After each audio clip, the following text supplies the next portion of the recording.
There's been a continuous growing outrage over the deadly police shooting of an unarmed Nigerian youth, Kolade Johnson. SaharaTV has this story. We want to warn you that some of these images are disturbing. They were not harassed. We only stood here. We stood here. And then we're just like, this is unfair, this is unfair. How would you just arrest somebody? You should first identify who he is.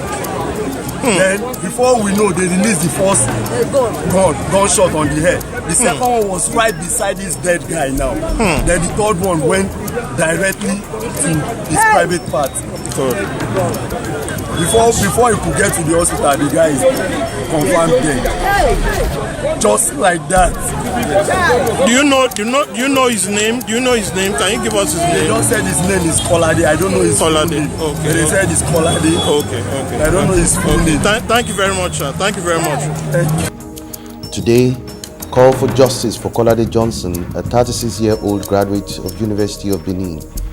Kolade is a lover of sports and he likes analyzing football matches with friends. He is reported to have a wife and a son, and is the only son of his family.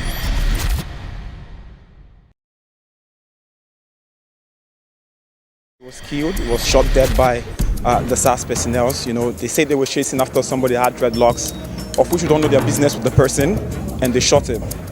Someone that went out to just see football was shot. And it's very painful because, of course, you don't expect, I think the excuse they gave was the other person that was chasing was carrying a dread.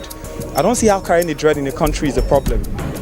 I don't see how a young man carrying a dread in a country should be a problem that you shoot at them. It's actually very painful to be able to come out and hear a news such. It feels like we're a barbaric nation. It feels like we're not civilized. It has got to a point where we should come out and really fight those people head on. We're here staging a very peaceful protest at this point because it has become too much. I don't understand why you want to intimidate people that you should be protecting. He was shot dead, his family members, his friends are here, everybody's really heartbroken about what happened. And we're here to seek fair trial. We think we deserve to really know what happened. We think we should be able to have a day in court and be able to talk about what has happened so far. You can't just come out and shoot people when you feel like it. It's absurd, it's annoying, and everybody's angry. We're a nation of civilized people, not barbarians. It's hurtful. And that is why we're here today. Stage a peaceful protest. We're taking it to the governor. The presidency should notice. The IGP should notice. Whoever is in charge should notice that this. At some point they say they stopped it. At the point they say they reformed it. But how can you be reforming something and they are coming back to be worse than they were before? These people are animals. I have no fear in me or no iota of that. They are animals. Most of them are not even qualified to even be wearing uniforms in the first place. They've shot a young man dead, and now we're here to protest peacefully so that the government will actually hear us out. That is why we're here today. So sad we got the news, and we could not ask God why it happened. We believe the cause was as a result of the negligence of some certain persons who has taken it as their right. From sources we heard that the perpetrator of this act said they were going to kill, of which they ended up doing something that has led to the death of Kolade. Because I think something like this took place last year, and people protested and requested for the unit of police, which is SARS, to be scrapped.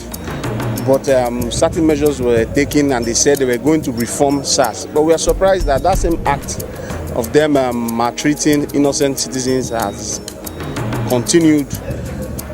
I would believe the government should, if they are going to reform, they should reform. If it warrants them to scrap, they should scrap it off and do certain things that could stand in for SARS. Hello Nigerians and fellow Lagosians. We are friends of late Kola that was murdered on the 31st of March 2009. Most of us you see gathered here are graduates of the University of Benin, and we all had a one-on-one connection with Kola. If I have to speak for myself, I would say Kola was a great person, kind-hearted. He was a beautiful soul. I mean, when I heard one caller was shot, I was, oh, which caller is that? And then I saw his picture and I couldn't handle it. And the first thing I did was go back through all my WhatsApp messages that myself and caller had over the years, and I recapped to all these beautiful messages and congratulatory messages and all that. Caller was just a good person. He doesn't deserve to die this way. He doesn't even deserve to die. We are asking the President of Nigeria, we are asking the Governor of Lagos State, we are asking all citizens and stakeholders and lawyers and journalists to put their strength together to make sure that this matter doesn't slide under the carpet. We have all witnessed scenarios like this in the past where the culprits are arraigned in court and at the end of the day we do not hear from them. But this time around, we are asking you, the legislative bodies, the executives and the judiciary, that this mustn't slide under the carpet. We want these men to be used as an example for the entire police force so that tomorrow we can proudly say police is our friend. If we keep on saying police is our friend and police keep killing us, how then can they protect us? How then are they our friends? We want the Commissioner of Police, the IG of Police, the President of Nigeria, the Governor of Lagos State, to prove to us, to prove to the youth of Nigeria that truly the police is our friend. And if you can't prove that to us, then what that means is all along it's been a scam. Prove to us that it's not a scam. By my left-hand side here is the deceased, his girlfriend, and every other person you see here has a direct connection with Kola. Nobody here was hired. Everybody knows Kola one-on-one. And everybody has one or two to say about Kola. If it was possible to bring him back.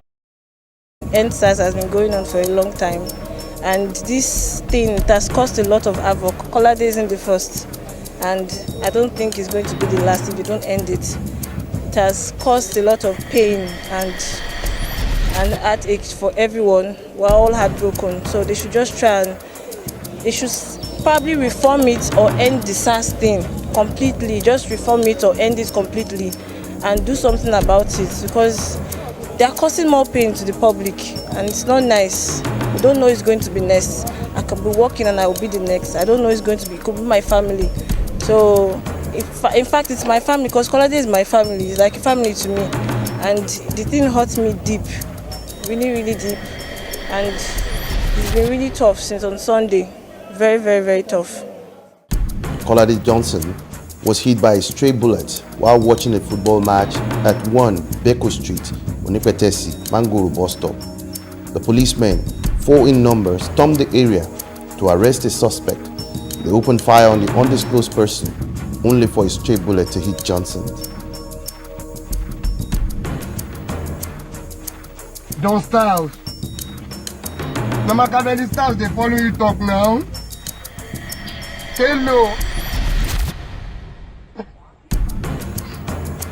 Those who allegedly killed him include Oguyemi Olalikon, an inspector, Godwin Oji, a sergeant, and Ojiawuna Samuel, a corporal. The officers involved are now in police custody and an investigation is underway. Protesters rally at the National Stadium, Surulere, to demand for justice for Kolade. We get reactions now from our guests. Welcome back to SaharaTV. My name is Tosin Akinfolami, and if you're just joining us, we have been discussing the issue about the police brutality, extortion, the impunity of SARS in our society, and we are trying to have a conversation around the possible way out of this situation. And my next guest is popularly known as Sega, but his name is Segun Awosanya. He is the man behind the End SARS movement. You're welcome to the show, sir. Thank you very much for having me. An honor to have you here. Thank you very much. And you're looking sharp, by the way. Thank you very much. I don't intend to cut anybody. All right, thank you for coming in. All right, on Sunday, there was an issue as regards the death of a young man who was shot, an innocent Nigerian was shot by police for doing nothing. So what is your reaction to this recent gory of the police in our society? Well, I just think that the public are beginning to see or have a feel of what we deal with on a daily basis in Nigeria. We've been doing this for 3 years now, monitoring the system and the impunity of the elite forces, including the police themselves. So it is not really isolated to the special forces or the SARS and SACs, the special anti-robbery squad, special anti-kidnapping squad, special anti-cultism squad. Ever since the protocol that was put in place before now, when we started the agitation and the advocacy, the SARS had been tamed, to a point where their operations can be monitored. If anything happens within the SARS structure, within 10 minutes, we'll be able to find out who did what and we'll be able to get them arrested and bring them to book based on what they have done. But I can't say the same. So this special anti-robbery squad and special anti-kidnapping squad and special anti-cultism, they are not as transparent. And they've remained, with the old protocol, the culture of impunity, of feeding off the innocent in our society. And that has been going on since our advocacy, because they felt that their names were not directly mentioned. So they are not part of that reform or part of that bid towards reform. So they continue their impunity, and it increases, or it increased, over time, to the point where they can tell people that they will kill somebody today and they will actually make it happen. And then the system will try to want to cover this up by trying to put some ambiguities in between the whole thing. So my reaction is, first of all, we cannot continue to go case by case, on this matter. We don't want a case where we'll be spilling blood just to get things done. Nigerians' attention is very short, and unless things like this happen, people don't begin to recognize what every Nigerian youth face out there. There's a war against being youthful in this country. Your hair is a problem to somebody. Your dressing is a problem to somebody. The way you carry yourself is a problem to somebody. Carrying gun.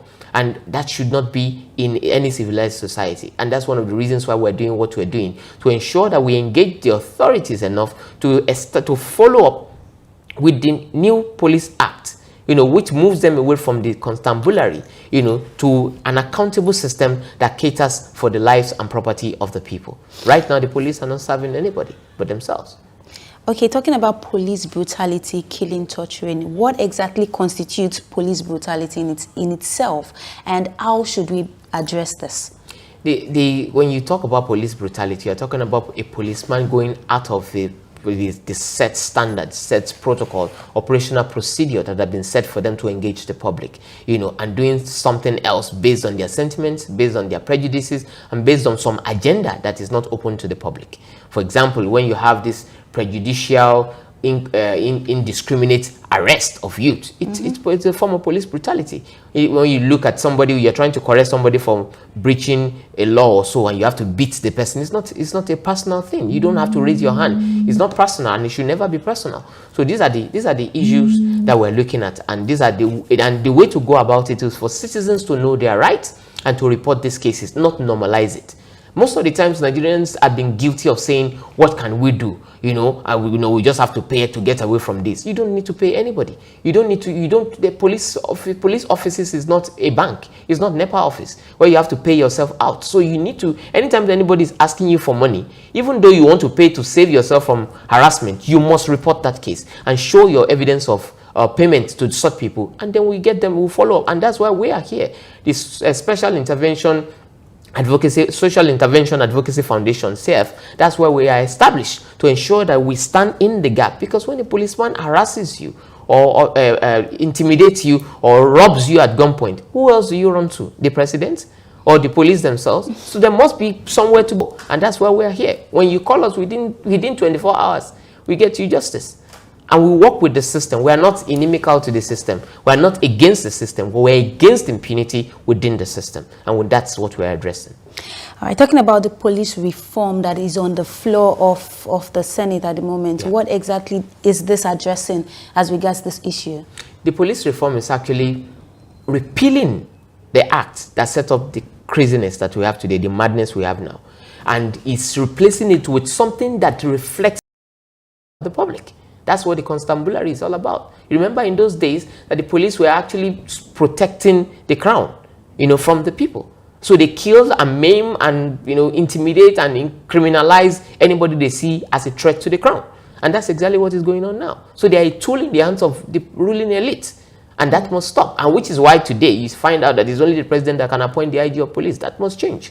And also you find out that police are like a god themselves. They are like a government on their own. They don't really have any external body or external forces who holds them to account. And that must be. In a democracy, there must be people who are not police officers who can actually hold, because we are the people who are supposed to be giving feedback. We're the one that you are servicing. You are the one that you are accountable to. So we should be able to have a stake in your promotion, in your discipline, in the way you carry out your operation, so that they can be a bridge over that gap between the trust of the people and the institutions that we have. And it's not just police. We have problems across institutions in Nigeria that are killing Nigerians, which includes the banking system, which includes the governments themselves and their transparency, and also the police, which is the nearest authority to us. So that's basically what we're looking at. All right, sir. If the so-called reform is not out to protect the citizens of Nigeria, the reform is to correct the problem of the bill we had before that is not protecting Nigerians. But the reform now is to fix that bill. That's the beginning. Once we fix that bill, which is already almost done now, by Tuesday we're going to have the new Police Act bill ready, passed by the House and ready for ascension by the president, for the assent of the president. So that is where the problem will lie. If the presidency don't feel the pains of the people over the years and the number of deaths running into thousands, that even those that were not reported, missing people that we have never found till today because of police brutality and police impunity. So this sensitivity, is what will make Nigerians come out on the streets, cut down their jobs, and occupy Aso Rock until that bill is signed. And so that's exactly what we're going to do, and that's what's next. So every other thing that we do before then is just awareness campaign to show the authorities that, look, Nigerians are united on this matter, and then we're showing our discontent, and we're going further beyond just showing discontent to let them know that we are not going to go back into our homes and let peace reign until police is fixed. And if you fix police problem, we have fixed half of Nigerians' problem. Exactly. If you fix police problem, we are fixing half of Nigerian problem. And that's what's taking me to this next question, which is, what exactly are the impact of police violence on the community, on the society as a whole? Because some people are not being affected by these things. They just feel like, okay, maybe there's no big deal about it. But as a whole, in general, what is the effect of police violence, police brutality on the community? Okay. It's the pillars of every civilization. Yes, law and order and taxation. People pay tax when they feel protected, when their business thrive and everything. They owe the government to say, thank you for what you're making happen for my business. I've been growing because you have been doing your job. I'm secured, nobody's robbing me, and I work freely. I'm a producer, I'm a musician. We're having our shows, we're having our tours. None of our fans are being killed, nobody's being robbed, and we're doing fine, and all these things. But in a society, in a dying society, where law and order, where law is being broken by those who are supposed to enforce the law, nobody invests in such countries. Nobody will go into a country and put their money by a policeman. We are all a hashtag away. So nobody can say they are not affected. In Maitama, last year, somebody was shot. This is a niece to a former minister. Okay? In the same Maitama area, an NYSC youth was gunned down. So it's no respecter of where your status or your religion or your tribe or who you voted for. Bullets don't ask you whether you're a Buharist or you're a Jonathan or you're a PDP or you're a APC. It doesn't really matter. So and that until we begin to understand this, that if we don't fight this together as one, we are all going to be doomed. Until we do that, until we realize that, we're not going to move forward. If you're just joining the show, this is SaharaTV, and we have Segun Awosanya in the studio with us, helping us with this conversation. And he is the one behind the movement EndSARS. All right, let me ask you, what exactly is EndSARS as a whole? Okay, EndSARS is just an objective. The full meaning, the full project is called EndSARS Reform Police NG. which means that, first of all, there's an objective to shut down the impunity. NSAS doesn't really, it's not directly on SARS. It means end all forms of impunity and then reform the entire police system. We're not just saying the criminals within the police are only in the special elite forces. Police themselves are corrupt. We know that. And then we're not also saying that all policemen are bad. We're saying that there are good heads in the police system who are patriots, who are trying to make sure Nigeria works. But because of the actions of the bad people within the system, you don't get to see their good works. So when you commend the police officer, when a police officer runs into a problem and you want to engage, people are not interested in engaging or being responsible for these people because they feel all the bad experiences does not give them the rights to be respected, give them the right to be to have and to warrant an extension of goodwill. So that's one of the things we want to correct. That police works when we work. So we all need to understand their problem because they are also victims of the society. So the NSAS is like a project or an intervention project, an implementation project, an engagement project, a project that tends to speak out for police structure because they can't speak for themselves. Because anytime they come together and they protest about something, it's a crime because it's a paramilitary organization. So somebody or an organization who understands their problem need to speak for them. And we've been doing this. Police Academy last year, for 5 years, they've not been paid their allowances. That's the students that are being groomed within the police university as well. No allowances, no uniforms. They were fending them for themselves. They were treated like prisoners. So the graduates among them don't even have a POP date. And until our intervention.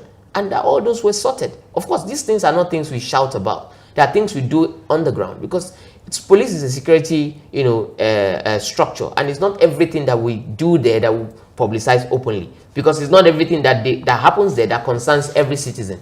Most people don't need to know. Most people don't even care. So but with our intervention, we're trying as much as possible to fix the problem within the police structure. Their promotions, their salaries. It will shock you to know that policemen within the same rank don't earn the same salaries.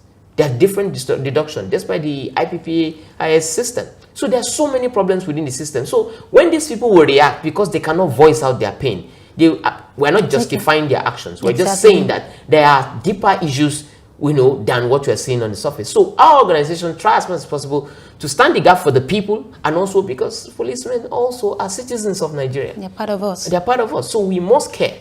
And then when and policing, monitoring policing and police intervention is just one out of the 4 pillars of the things that we do as an organization. We have education intervention because Nigerian populace are not really enlightened. Most of them have gone through the assembly line literacy program we call education in Nigeria, and that's an indoctrination. Some organizations need to open your eyes to what actually is. You see a lot of elites running for elective posts and all. They don't understand how the polity works. They don't get it until an organization like us engage them and let them know precisely how election runs in this country, how things run apart from what you see on the surface. So these are some of the things that we've been doing. And also institutional engagement. For example, look at the banks. Look at the things that have been happening with the banks of late. They deduct your money. They don't care about you. They don't reverse your money for months. And they treat you like garbage. No customer care, no nothing. And they tell you they were too big to fail and they don't even engage you. Your lawyers will write them and they don't respond. But because we're now getting involved and because we have political will behind what we are doing, once they see the name of our organization, they sit up because they know these people are ready to go to any length, to ensure justice is served. And that's exactly what the impression that we're creating, and that's exactly the work that we're doing that people can testify to across Nigeria. All right, thank you very much, sir. Apart from, I know the movement, NSAS movement actually came up, and there was a result as regards NSAS actually happening. But then it came on board again when the new IG actually brought them up and said there was a reformation. Well, what the new IG actually did was more of, he actually did more damage than good. Exactly. Probably knowingly or unknowingly, wittingly or unwittingly. Because what he did was, the protocol that was on ground, he probably did not get a full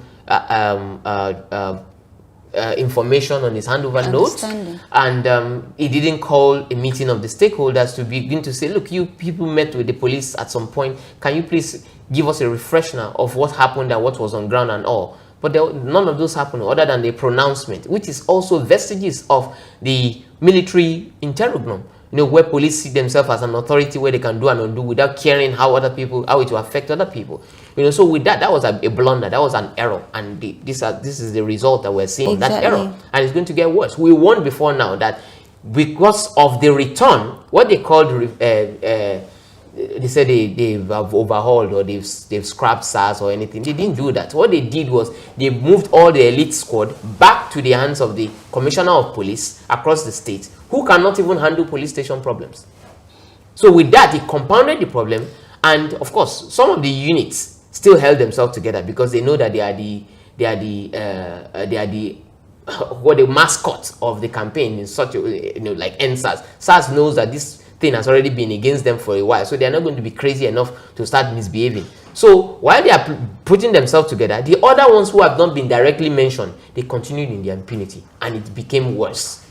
Every day, every minute, every hour, you find the anti-cultism squad loading. In fact, they have more, I believe they have more buses than the Nigerian Union of Road Transport Workers. They occupy, they fill up their buses with youth, innocent youth for that matter. They just run, gather them together and they put a ransom on their head and start calling their parents to come and pay bill. When crises indeed happen, when there are called clashes in Fadei, in Blank Bassa, in Ajah and all these places, you will not see these people. They will not come. Their bosses will not show up. But shortly after the bout, keeping you in jail for as long as possible until you pay that money without representation. This is the injustice that is going on daily. This is what we engage every day, every night as an organization. And this is what government must bring to an end immediately. Let me ask this question. How do you think we can bring up this conversation? How do we refocus attention on this activity? Because if not for the fact that this occurrence happened again and stuff like this, we would not be having this conversation again. It has actually died down. When the NSAS movement actually came up, a lot of people focused on it. People were voicing out. People were sharing their different stories and all. But now, how do we ensure that this does not just die a natural death anymore? How do we refocus attention on this? I know you're doing a good job. Are there other organizations out there that we can also reach out to, mention names that are also doing the same thing? Well, we have a lot of organizations that are collaborating with us. The Gavel is there, who provides us with legal counsels across Nigeria that represent the people when they have been arrested by the police. So that one is there. And then we have our own team, across Nigeria. We have ambassadors in different states, who engage based on the peculiarity of cases, within their states, So there are different things that we have on ground with that. But the thing is, we can't continue to make noise all the time. Our engagement, our interventions happens every time of every day. Anyway, we get contact, we get reports from people via DMs, direct messages on Twitter, via our Instagram pages, reports. We are tagged on different reports of police and brutality or impunity and what have you. So we are working, but we may not make noise about these things. We just need to encourage Nigerians and let them know more that they have rights. They should not be subjugated or give in to oppression. They should continue to report. The more we get reports, the more we do. And that's why you have testimonies from people across Nigeria about what we do. So it's not much about the noise. Because in Nigeria, we have short attention span. When we are making noise about something because we have seen something now, one thing will happen politically and we forget that and we start making noise about something else. Exactly. So based on that, when we need to create awareness on situations like passing of bills, passing of laws, holding people to accountable and all, we will have to drive that conversation. We need to, be our neighbors, our brother's keeper. We need to have empathy for other people going through things. We don't need to wait until it happens to us before we begin to see that these things are real. The threat out there is real. He doesn't really have any respect for anybody or any class. So that's why we must all be our brother's keeper. When things like this happen, we should add our voice. Now, when people die in our society, based on police impunity, based on the carelessness and the lack of sensitivity of our government and the rest, we don't even get to hear from state governors. Only very few of them will voice out. Probably some people in the north, and then probably somebody from PH, that will, Port Harcourt or Rivers, who will come out and say, look, we are joining forces with this organization to ensure that to say to the government that we need to do something about this. And then there are political urchins, these online headsmen, people who are being cultured by the government to sing the praises of government or to fight or to suppress the voices of reason. Those ones, all they look to do is to ensure that Nigerians remain divided. You know, by sponsoring propagandas and blackmail. You know, when we say NSAS, they go and create their own hashtag in order to make it look like, you know, because they don't like the voice of, and they've been wired to believe that holding government to account means hatred. Holding government to account means you don't like them, or it means you belong to the opposition, or it means you are a fraud. And that's exactly what they've been going through. And we're telling them that it is you that is dying.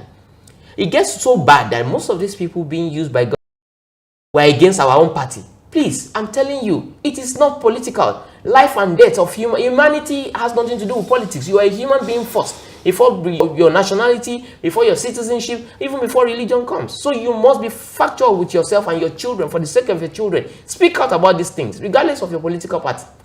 You know, so it's absurd to have identity politics of hate in a dying society, where everybody is afraid to speak because you look as if you're against government. Speak out. If you love your government so much, you must be able to hold them to account, because you are the one dying, not them. Their children are safe. It is you that they shoot at. My children are safe. They speak different languages. They can naturalize in any country. Okay? So I'm not doing this for myself. It's not a selfish agenda. It's you. I worry for you. Thank you very much. That's quite something. Apart from protesting, apart from, how do we ensure that another Nigerian youth out there is not being killed, tortured, you know, brutalized for just anyhow? How do we ensure that this doesn't continue in Nigeria? We must focus on that bill. That bill must come out, and that bill must be signed on Tuesday, and that bill must be signed into law, effective immediately.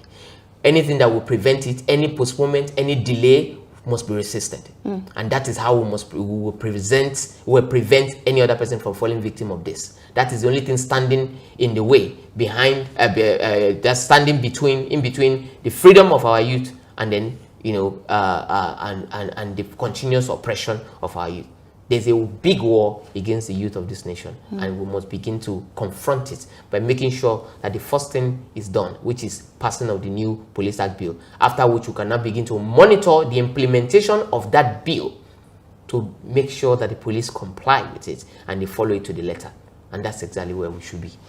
Thank you very much, sir. Thank you. All right, it is still SaharaTV. My name is Tosin Akifolari. Mr. Segun Awosanya is in the building, and we have been carrying on this conversation for quite a while. What are police threats, brutality, extortion in our society? How do we ensure that this comes to an end and, you know, we have a free and fair society where everybody's life matters? Okay, that's the conversation we are carrying on. And, sir, if you are to make a correction as regards SARS as a body, because having a conversation with some Nigerians, they've been able to point out that SARS are part of the society, right? The police body itself. So the problem is coming from the society. The fact that they are not being paid well, the fact that they are not being trained well, the fact that a lot of things are happening in there. What would be your advice to the body itself, the anti-criticism and the anti-kidnapping? The anti-cultism, the anti-kidnapping, the anti-robbery squad are elite squad. They are well trained, okay? But when you have a man of war on a peaceful street, he's going to wage war, okay? Which means that they are not trained to hang around. They are not trained to be idle. They are not trained to just sit back and watch young men flaunt their super phones when their salary cannot even buy those devices. It will make them want to commit crime. It will make them want to be prejudiced against these people, to think that they are probably armed robbers or frauds, and that's why they are buying things that they can't afford despite their hard work. So this is where the miscommunication comes in. And so we are saying that there must be protocols in place that restricts them to the reason why they are there. They are there to combat hard crimes that police cannot combat. An average policeman cannot engage the armed robbers of now because of their weaponry, because of their training, because of the kind of aggression that they have. A policeman is not as equipped. Most of them are not even as educated. So what we're looking at is to finally reform the police in such a way that regardless of who you pick within the system, it can represent Nigeria anywhere in the world. And that means training must be done. That means they must be well paid. That means their wives must give them peace. by having a good home, good shelter, not the criminal places that they're staying now. If you go to police barrack, you will weep. Your dog can't survive in that environment. Exactly. Imagine somebody coming out from there on a daily basis. He's not going to wish you well if he sees you living in a flat and driving flashy cars. Something nice. You know, that being said, it is also not an excuse for them to behave the way they are behaving, because they have a job at least. There are Nigerians who don't have jobs, who don't even have any salary to look up to, let alone something that is small. So it is not an excuse, but at the same time, because of the kind of responsibility they have in their hands, you know, we must do our bit. That's why our structure, no country can fully fund their security. You know, they do what they call collaboration with organization, development authorities, and the rest. So we also, our banks, our organizations, our sectors, you know, must rise up to that, you know, responsibility of engaging correctly and contributing to this. There's no reason why our police stations, at the minimum, don't look like microfinance banks, where police can feel well, work in an AC environment, where their secretarial duties or their documentation and all is done by professionals who probably may not even be police. If you go to Rwanda, if you see the way the security sector has been wired, it has been wired in such a way, in the manner that if you go to the health sector, go to different sectors, there are police officers who are there, you know, giving information to the police system on what is going on. Because when somebody gets abused, it is the hospitals that will first know. But look at our hospital, look at our institutions. So that's one of the reasons why we need organizations like ours, you know, to educate the public about their responsibility to the institutions around them, to know how to hold them to account, to know what they are there for, to know what, you know, how they operate, and not to know what to criticize. So beyond partisanship, beyond whether I like the person that is in charge or not, you should know their responsibility to the public and know how to engage. It is not just SARS, you know. And also this curbing of, we must curb the arbitrary formation of special groups. If you go to Delta State, there's something called SOS. They just created it out of the blue, and they are using them to harass the public, you know, unnecessarily. So these are the kind of stuff we're talking about, that stakeholders need to sit down with the IG of police and then begin to work out a new way, put up a protocol that will stop these people from behaving like madmen on the street. And then, of course, we'll begin to chart the part of recruitment. You can't get recruited into the police because you know a politician, because you are a thug, because you're a cultist, because you're... If you look at if you profile most of the people that are in this system, they are thugs. They are thugs. They are political thugs who feel they have godfathers and know they are above the law. You know, so these are the issues. Thank you very much. It's such an honor to have you, and that's where we'll be joining the curtain with this conversation. We'll still be continuing with someone else as he'll be coming in to continue this conversation. But for now, thank you so much for coming in, Mr. Segun. Thank you for sticking around. It is still SaharaTV. My name is Tosin Akifola. Welcome.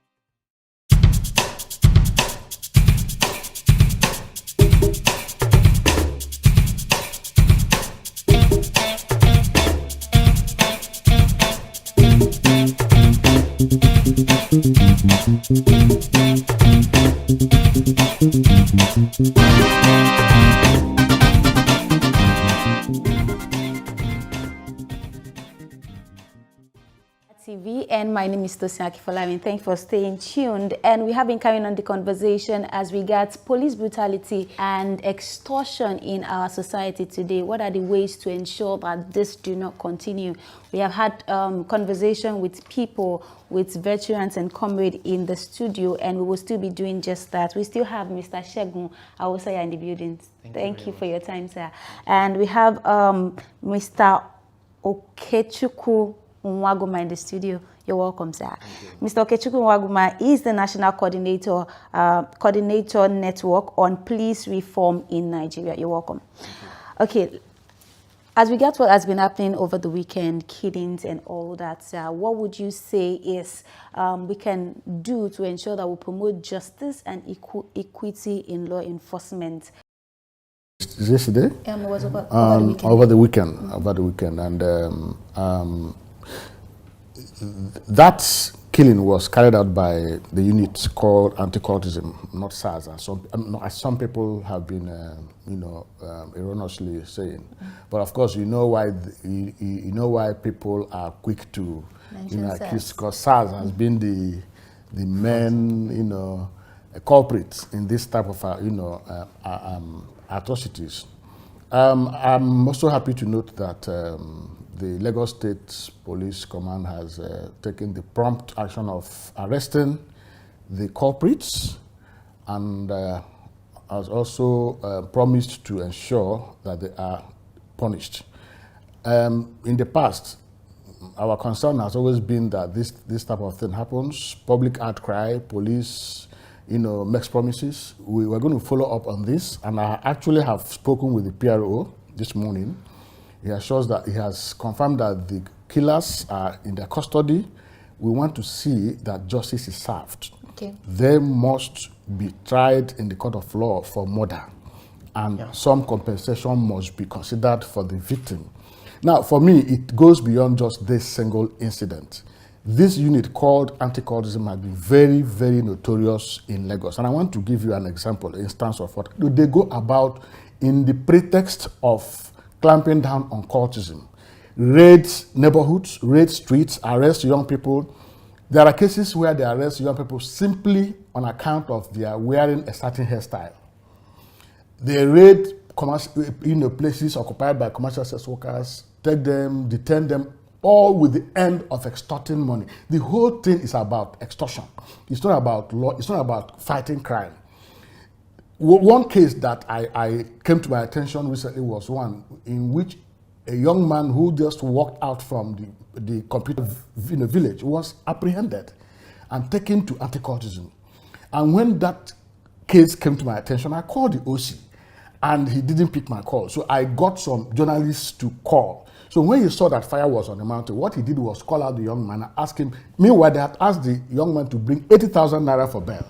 So because of the call that were coming, he asked for the young man to bring whatever he had, that he was traveling that night. So the young man brought 5,000 and he quickly released him. And when calls came, he said there was no such person in his custody. So this tells you the extent of criminality going on in that unit called anti-cultism. And I think that the Lagos State Commissioner of Police should pay special attention to this unit. It's not just, we've been talking about SARS. There are all the other units are involved in similar atrocities. And I think that we need to continue to, pay attention to these and such things. The only way the police can demonstrate their commitment to ending abuses is to ensuring that specific cases are dealt with so that it will serve as deterrent to others. Otherwise, if at the end of the day this is swept under the carpet, you're sure it will happen again. All right, same question to you, Mr. Sega. How do we ensure that justice and equality by law enforcement is being in place? How do we ensure that this is the mode of our culture in Nigeria as a whole? First and first, like I keep saying, everything is bordered on law. What is the law of the land? An environment where there's no war, an environment where there's no breach of peace, except for that coming from the police officers. Now, if you look at the special anti-robbery, anti-kidnapping, or anti-cultism as it is set up, they have shown over the past 1 year or more, that they are not even ready to serve anybody other than to extort the people, to breach the public peace, and to make life difficult for innocent citizens in Nigeria. Because I don't see any reason why a special unit will now transmogrify itself to a point where they are to reduce themselves to fashion police, where they are now after people for their dressing, for their hairstyle, for the way they carry themselves because they are young. Some people were just, because and we have evidence to show for it. There is no day in my life that I don't deal with over 15, 20, 30 cases from anti-cultism. And it's not because these people are cultists, it's because this is their excuse for harassing our citizens. Where there are cases, like for example in some areas in Bagada, where there were issues with cultists and all these things, they wait for those people to go. Yes. And they now come back to site and pick anything that has breath and occupied space. Anything that breathes in the area will be arrested, and then they will put bail on you. I have seen parents coming to call and to cry that their children have been arrested by these people, and they're asking them for money that they don't have. And after collecting money from these parents, there is no get out of jail free card that they'll give them that, okay, we'll not arrest your children again tomorrow. But there's no such thing. Another team can arrest you next tomorrow. And this is why I keep maintaining that the entire buses owned by Nigerian Union of Road Transport Workers is not as much as what anti-kidnapping and anti-cultism have. Because if you see most of the buses, yellow buses out there, they are for them, and that's what they're using for their own businesses. And you see the biblical sums that they always demand from each person that they've harassed and they've tortured and they've beaten up for nothing. If they can't get your family to pay as at that moment, what they do is they transfer you to their criminal gang in tax force. Tax force will now legalize your abuse and pen you down without representation. No lawyer will be called. There was this jungle justice legal mobile courts that they will put you in, who will be telling you to plead guilty so that you don't stay too long on the queue. Then they will now book you in and put you in prison that your parents will come and pay 70,000, 80,000. And this is what we call a society. And this is how we want people to come and invest in our country. All right, Mr. Segun, the description you just gave now is an experience an average youth out there encounters. On a daily basis. And a lot of people can attest to this. Yes. So I am an average youth and I am going through this. What are the instant solution I can take hold of to ensure that this is just not the normal thing that happens every day? Instant solution here is this: know your rights. You have a right, a constitutionally backed right to your freedom of association, freedom of movement. It's not a crime for you to go and relax at a spot. Okay. It's not a crime for you to go and drink with your friends. It's not a crime to have parties. It's not a time to wear a particular hairstyle or dress a particular way or do anything you want to do. You are free. You are not under oppression. You are not under a fiefdom. You are under a democracy. And if you find police officers harassing you or arresting you or pushing you around, please don't struggle with them or abuse them. Follow them to wherever they are taking you to and call. They will always give you that room to call. We will give you a number to call. We also scroll out different handles on Twitter that you can tag.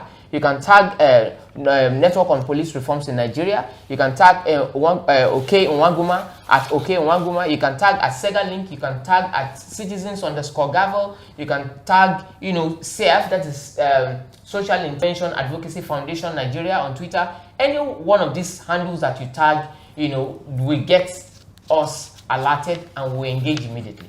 We are actually faster than phone calls. So if you do that, we will engage in your case and call them to order. But I'm being positive, however measured, that the anti-cultism squad and anti-kidnapping squad and even SARS that are running amok, their days are numbered, and that this will not be the case. This will not continue beyond today.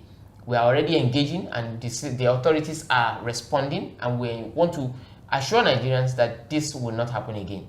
This will mark the end of this impunity. Thank you, Mr. Segun. Back to Mr. Okeguma. In a bid to ensure that this do not happen again, don't you think, sir, that it is time to start engaging, organizing protests and engaging in marches to ensure that Nigerians show their grievances against police brutality? Well, I think that civil society and the media have a duty to, end SARS movement. I mean, that was some sort of a civil society intervention. So those kind of things. So I think we continue to build on the momentum that end SARS, movement already, generated. And of course, continue to organize programs that every opportunity will have. We try to create awareness. Let citizens know what their rights are in the context of law enforcement, and also draw the attention of citizens to the limits of police powers. So the media also needs to be, for instance, something happens, like what the case that we're talking about now, the killing. My concern is that today is in the media. Exactly. Tomorrow it's no more. So, but I think we should, on a constant basis, so that keep it, in the front burner. That way, it will be difficult for anybody to sweep it under the carpet. I mean, such issues like police go out there. How do you distinguish between, a group of people in an unmarked bus without any uniform? They see young people, they order them into the bus. You don't know whether they are kidnappers or police officers. And when they force you into the vehicle, they take you to the station, they beat you, they call you. If it's a woman, they call her prostitute. If it's a man, they call you either Yahoo or. And the ultimate thing is to extort money from. I think we need to continue to, hammer on this thing so that as long as it remains, they know that public attention is on these issues. It will help to, keep them on their toes. Thank you very much.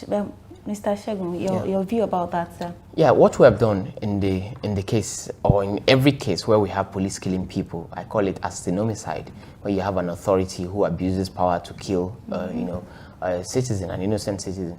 So what is done in sane society is that civil society, like my boss has said, need to engage. because we're supposed to bridge the gap between the institutions and the people so that there will be a trust. The bridge of trust will not be broken. We continue to, make it front burner, continue to let people understand, tell the story of that person until every citizen can feel the pain of that family. We tell the story from the friends of the guy involved. We tell the story from the angle of the child that he has left behind. We tell the story from the spouse or the person, the mother of the child of the son of the person, from the person that he's living with, from the father, from the parent, from the society where he lives in. So by that you can feel the humanity that has been lost due to impunity. So until we begin to bring this to limelight, people will not be able to have ownership in the drive towards ending this. Because until people feel that it could be them or it could be anybody, they can't own that program, because they won't be in the room when you're working on policies and all those things. But something must be out there for them to know that something is being done to stop this menace. And what we did, because we know that anytime you have police cases like this, they will organize themselves and come to your house, visit you, offer you this and offer you that, and you forget your rights. What we did was to talk to the family and let them grant us access to represent them at the court of law and to file for a fundamental rights suit, against the police system itself. Because give or take, the police have to take responsibility. There's vicarious liability here. These people are working, they were police officers, carrying gun and working under instruction of somebody. Who are these people? Giving them the mandate to roam the street and pick our innocents, and who are these people? So it goes beyond punishing certain people or errant guys who are running the agenda of their masters. We need to get to the bottom of this, shut down pure water and kidnapping boys. We don't see that happening. We see people who respond to distress calls, and who come in, fix the problem and goes back in. And that's precisely what we're looking for here. If you have a anything special, there's nothing special about a guy wearing teru, carrying gun with slippers and then saying I will kill somebody today. That's primitive. That's an animal on the loose. So you can't have such going around our society, and then somebody who kills somebody before hundreds of witnesses, the police is telling us we want to try it and see whether they are guilty. That is an aberration coming from the system itself. So that is what we need to stand against by law. And we're lawfully engaging to ensure that justice is served. Kolade will not die in vain. And that's what we've been saying. And that's what we'll continue to say. And that's what we will ensure happen in this case. All right, Mr. Shegun, some have called for more concerted efforts by the authorities to make it easier to fire dangerous policemen. And now these are the ones who pose a threat to our community. What is your reaction to this? Well, that's to say, we need to sanitize the recruitment into the police system. We should have the best of us, the best minds, the best hearts, the best people with interest of the nation at heart coming into the police system, not people who are looking for a job, who have nothing to do. You can't give somebody who is idle looking for money a police job. Police job is not a place where you make money. It's a place where you serve your country. Whether whether the government is paying you well or not, you know that you owe it to the people to serve them enough to ensure that when people are giving testimonies about the things that they are encounter with police, you are proud to wear that uniform. And when people see you in uniform, they are willing and happy, more than able to take pictures with you to say, let me take a selfie with a police officer of my society, because they are proud of your sacrifice, they are proud of what you're doing, and they are willing to be like you someday. But can we say the same thing in our society? Can we see a police officer without having a change of heart? Can we see a police officer without changing our mood? Can we see a police officer without feeling apprehension that we're going to be incriminated? Exactly what is going on. So our police is not actually mirroring our society. It's actually mirroring the demonic, social construct of our society, which means that everybody is just seeking out for themselves. And so people carrying gun are not responsible to anybody. So we're saying that the concerted efforts here is for the authorities to prioritize the trust of the people. Because how many are these police officers? If we decide to go on rampage and bring all of them down, it won't take us a week. Look at, we have over close to 190 million. We don't even know how many we are exactly. 190 million people, 200 million people, as against what? 5 million police? Are they up to 5 million? 500,000? Or thereabout? So if we decide to go on rampage on every police officer, we won't have anything called police in the next 1 week. So because of that, and that's why we've been doing what we've been doing with organizations like NOPRIN, Network on Police Reforms, to ensure that trust, that thin line of trust is not broken. Because once it's broken, to repair it will be very dangerous, it will be very hard. You know, so when we see police officers, we should be proud of these men who are serving our nation or serving the people enough to bring sanity, law and order to society, not breach the law or break the law. You cannot be a law enforcer and be breaking the law or creating your own law as you go ahead, you know, and that's what we don't want. So police should take this seriously. This is not a threat against the state or anything. It's a threat or a confrontation of impunity within the system.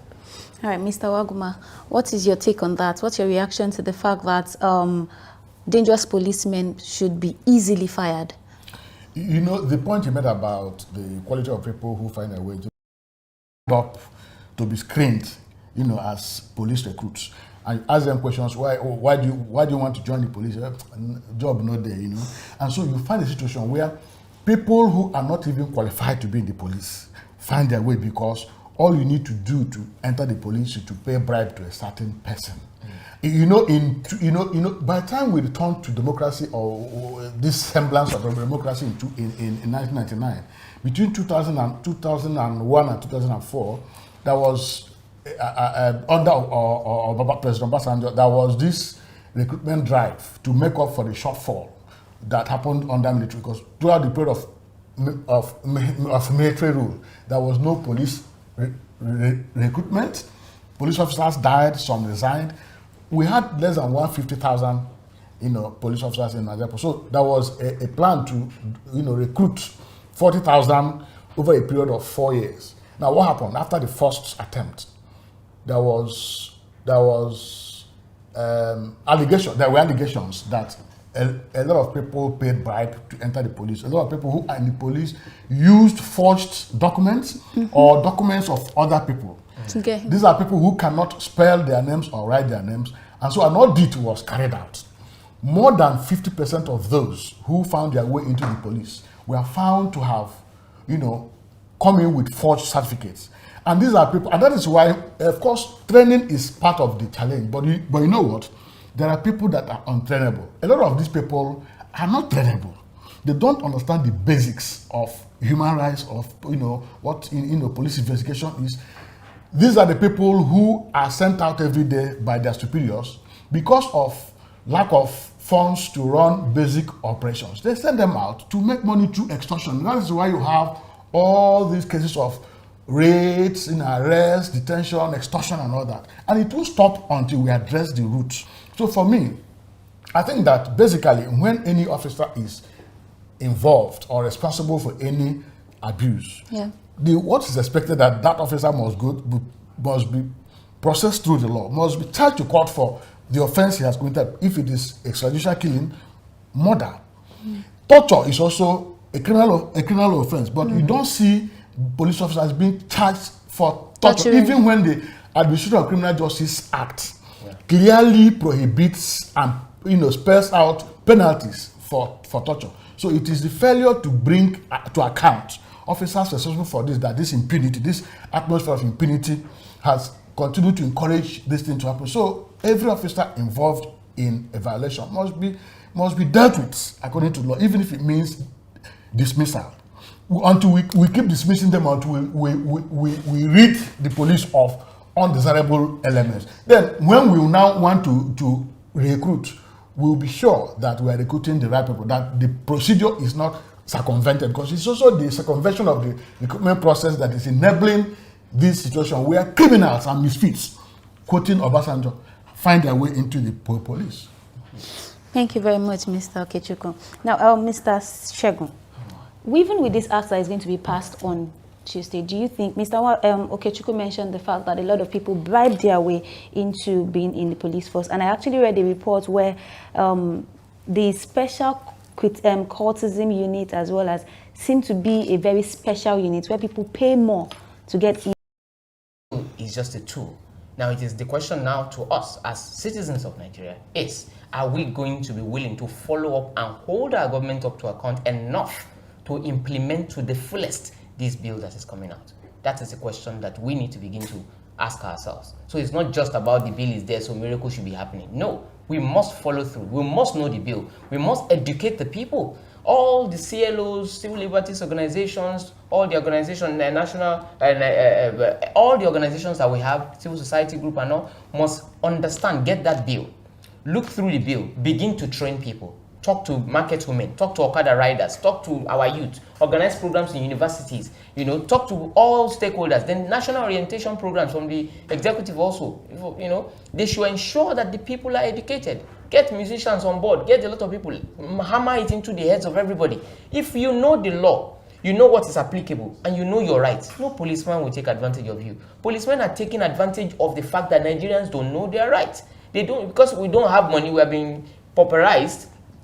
Anytime we have a problem with the police, we just want to settle and go because we don't want wahala. And so that must stop. You understand? That must stop. And also, we must fix the problem within the criminal justice system itself. Of course, prison is just a warehouse. It must turn to a rehabilitation center where people who are in prison can also be rehabilitated and be returned to, you know, the society, a better person. The judiciary, there are problems within that conundrum itself, that because people don't go to court, they don't know what it is. So it's not popular. We need to begin to fight the problem within that system as well, because it can be as bad as that of what we have in the police. So once we fix all these things, and the citizens themselves are aware enough to engage the authorities based on the provision of that act, then we can start making or evaluating the progress that we're making. So it's not that there's a switch somewhere where a magic will happen, you know, once the bill has been passed. No, we will still need to stand as citizens, as responsible citizens, to hold our people accountable, to make sure that police remains law-abiding.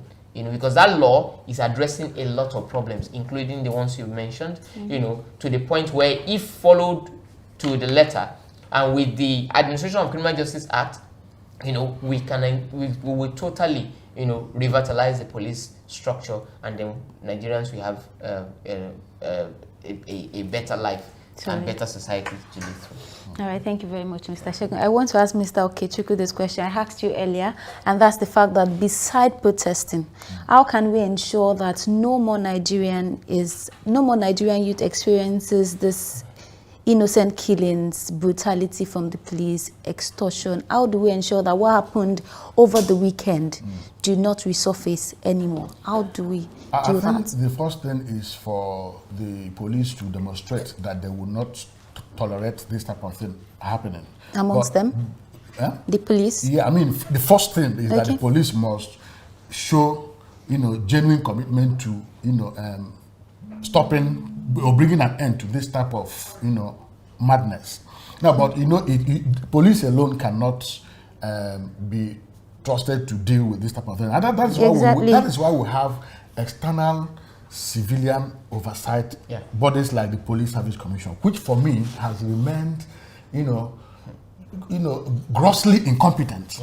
And the reason is that the president continues to appoint the wrong people to head that external account, very important external. As civil society, just like what we're doing here, it's also creating awareness. I think we need to continue to create awareness among citizens to resist this type of thing, you know, to rise up against this type of thing, to report as promptly as this happens when this type of thing happens, so that organizations, you know, like ours, you know, the NSAS campaign, will take up these things, you know. But I think that we need to also support the effort to have that bill, that police reform bill passed. It will provide a legal framework to drive police reform. You know, all along, every Inspector General of Police comes with his own reform program. He leaves office, another one comes, that one comes with him. So there's no, you know, no sustainability, there's no consistency. So the law, currently, the Police Act is a colonial law that came into force in 1943, predating the Universal Declaration of Human Rights.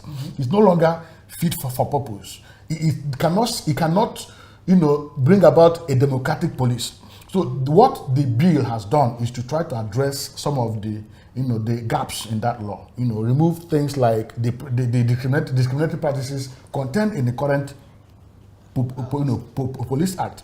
It also provides a framework for funding, linking funding with a policing plan, so that at the end of every year, it's possible to assess the performance of the police in a year based on the plan.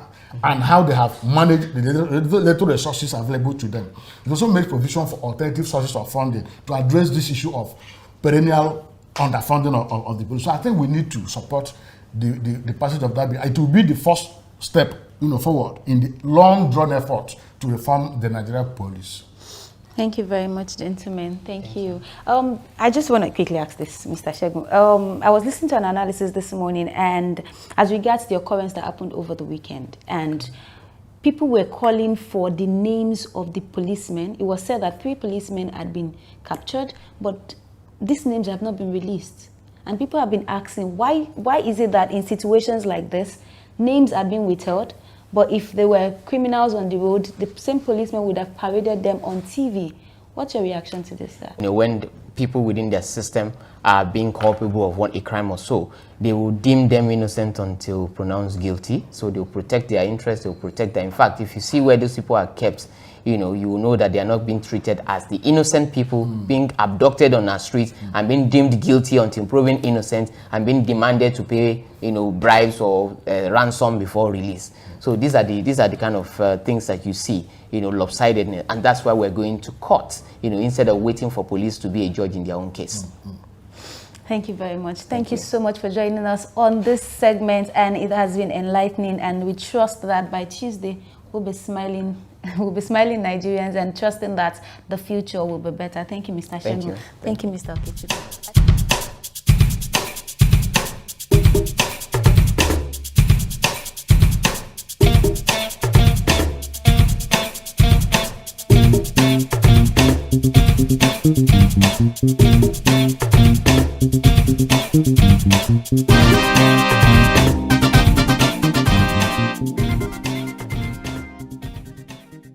Society. We have a guest in the studio by the wise man. You're welcome to the show. Thank you so much. So, what is your opinion about the operation of SARS in Nigeria? First and foremost, I'm happy with the historical point of view with which you started. The formulation of federal SARS, you get it, the Special Anti-Robbery Squad, came at a period in 1992, you get it, by, the General Ibrahim Babangida regime. Okay. And that regime had to create federal SARS because that regime had already created what causes armed robbery, crime, 419, and a lot of other things. Because that regime started what is popularly known as Structural Adjustment Program, which is a move away from welfare political economies with which Nigeria had been on with since 1960 to what is popularly known as neoliberalism, which means that we are moving from where you have a lot of the companies being owned by federal governments to most of those companies privatized. You get it, like you have the Ikeja Industrial Estate. You get it, most of the companies there that have been owned by government have been privatized.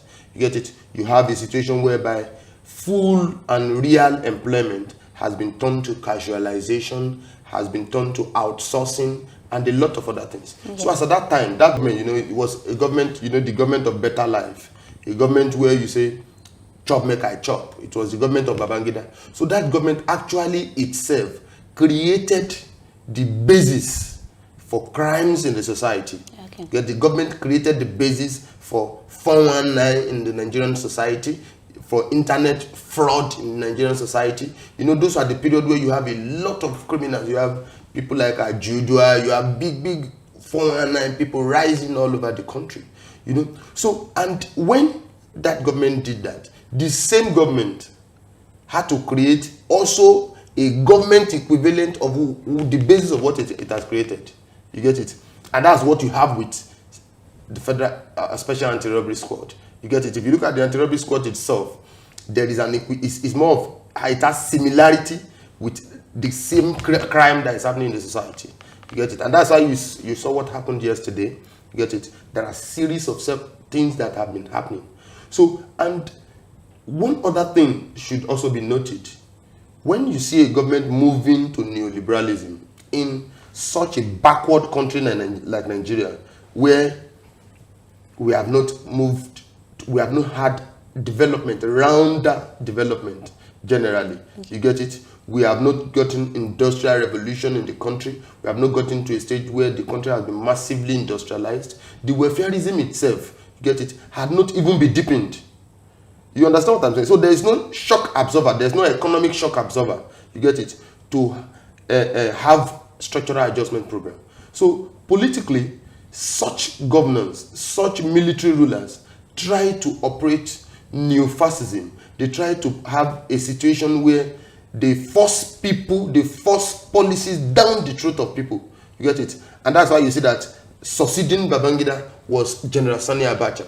You get to try to force people to do things. And so when you're not liking the early history of federal SARS and to this peak, this is exactly 30 years when structural adjustment program had been forced on Nigerians. You understand? So the operation of SARS from 1992 to this period, which is close to about that, close to 3 decades itself, you get it, to the whole world that the federal SARS was created when the same government created some problems. You understand? In the society. In the society. And internationally too, you see it. United States is a country that helps to embolden imperialism all over the world. They keep underdeveloped countries massively underdeveloped. Where in Chile, you have a great government like Salvador Allende, you get it, leading, you understand? And that government was, there was a coup by United States because they were trying to fight communism. And while they were trying to fight communism, what happened? There was a rise of Islamism. You get it? And they had to embolden Islamism to rise. But what they were the same people that now had to be creating the CIA to be fighting Islamism. Okay, so it's the same thing that is happening in Nigeria today. Okay. So you can see it all over the world and what is happening in Nigeria. So what happened yesterday with federal SARS killing people? We'll get there in a moment. Okay. So from your analysis, I've been able to deduce that basically the government created an atmosphere in the country, yes, and then created an agency just to, all right. But then it's worthy of note that SARS was created for a purpose, yes, which was to curb the crime, even though the government that created the crime in the first place. Yeah. But then, if the basis was to fight crime, how did you get to the point where they are now being brutal, killing people innocently, extorting the country? If the basis for creating this group is to curb this thing, how did this group get to start doing otherwise? It's simple science. You cannot create something on nothing. You understand what I'm saying? You can't change. When you create, it's just like when you lay a foundation. Okay. You get it? And you want to build another thing on that foundation. It's not possible. So you're saying the foundation for building yes. When it's just like where you have in the world today, where is massive oppression. There is bound to be, that you can't have vacuum in society. You get it? There's bound to be an advancement of that crime by individuals. You get what I'm saying? Who needs to also gain one or two things. So when you see federal SARS today, if you look at many of the federal SARS themselves fighting robbery, you see, many of them are not welfare from the beginning. You understand? Okay. They are working in a very hard situation. You understand? If you look at, Nigeria is a massively underdeveloped country. So you are bound to have underdeveloped police force. You are bound to have underdeveloped army. And that's why you see that Boko Haram is killing a lot of our soldiers.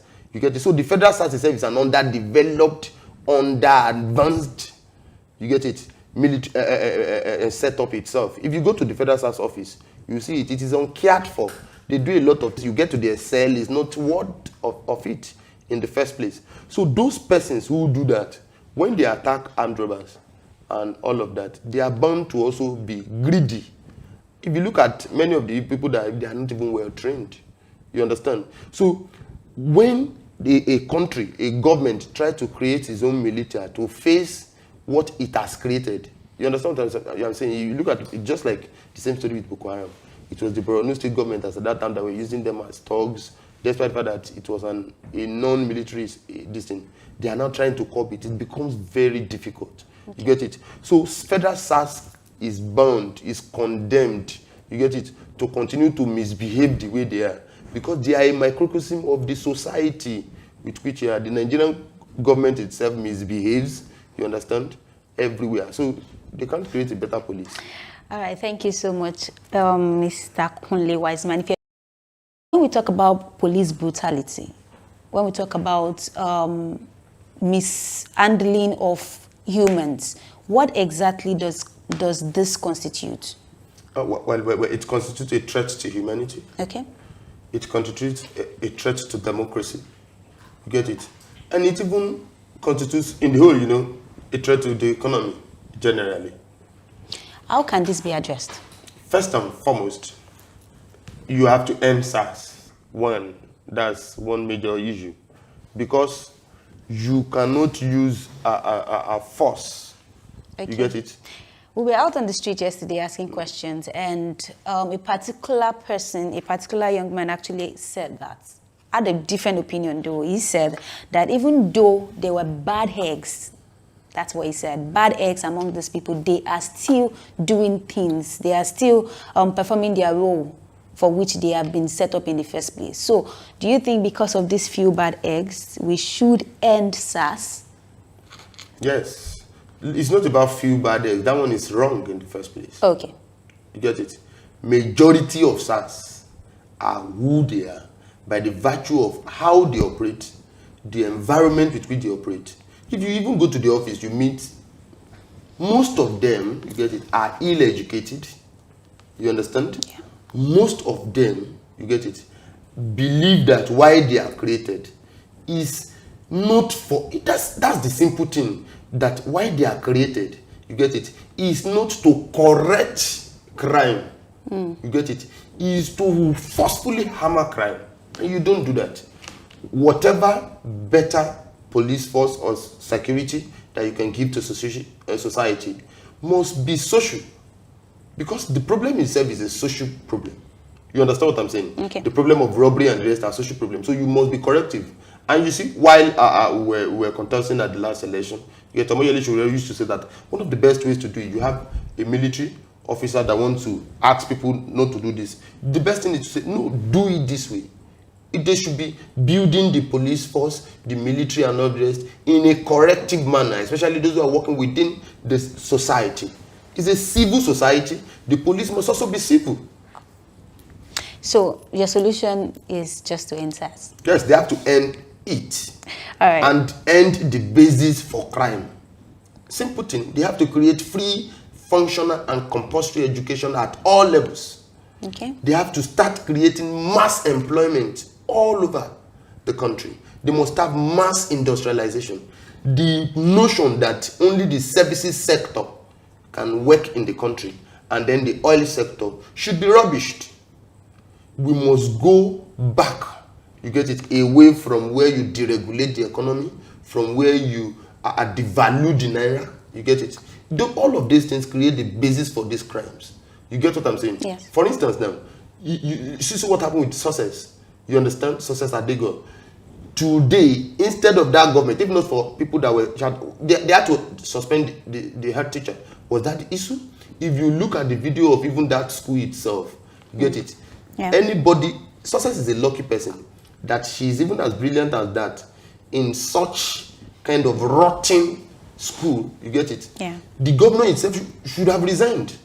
You understand what I'm saying? So, whatever measures you need to curb such anomaly in the society, you get it? It must be corrective. However, the kind of government you have now in Nigeria is causing armed robbery. We know it.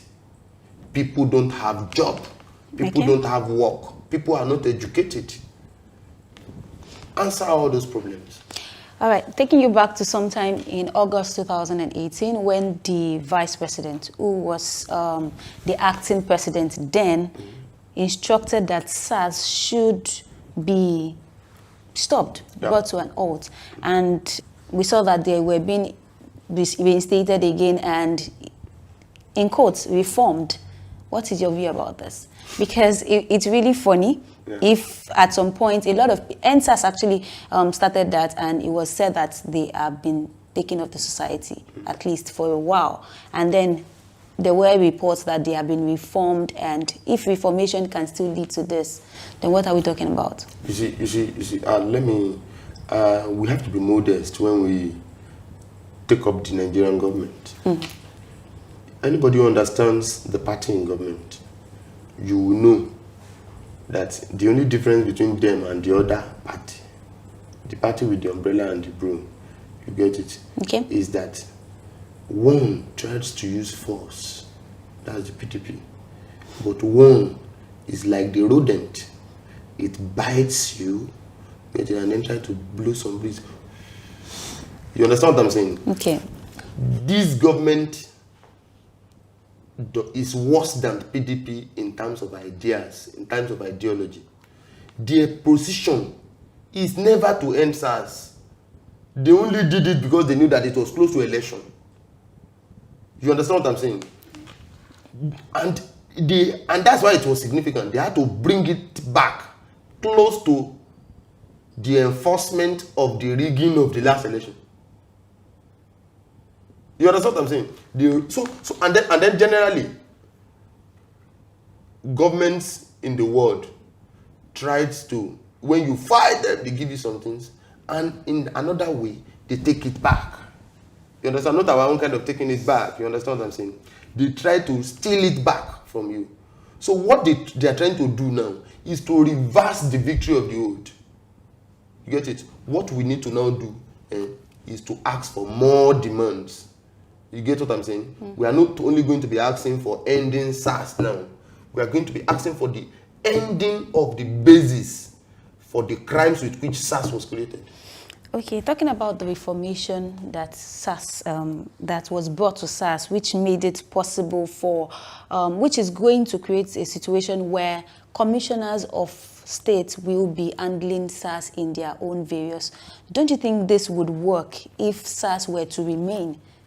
It's not true. That one was even a decentralization of the fraud and the crime that had been happening before. So you think it won't work? Yes, they only decentralized the crime. They took them to different police stations. They were still continuing what they were doing in the central. Yes, but then that means that whatever they do, the commissioner will be held responsible, and at least there would be a name. Because one thing about this SARS group is it's hard for you to be able to lay hands on whoever committed crime. Take, for instance, the not ending there, going on to demand from this government to within before the next 21 days, create at least 21 million employment. There are ways we can ask them to do it. We raise everything, we draw maps to them, and we give them demands that this government must start with immediate effect to say that all universities, public schools should become free at all levels with immediate effect. These are things we need to start demanding, because that's the only way we can get justice for Kolade and a lot of other persons that have been killed.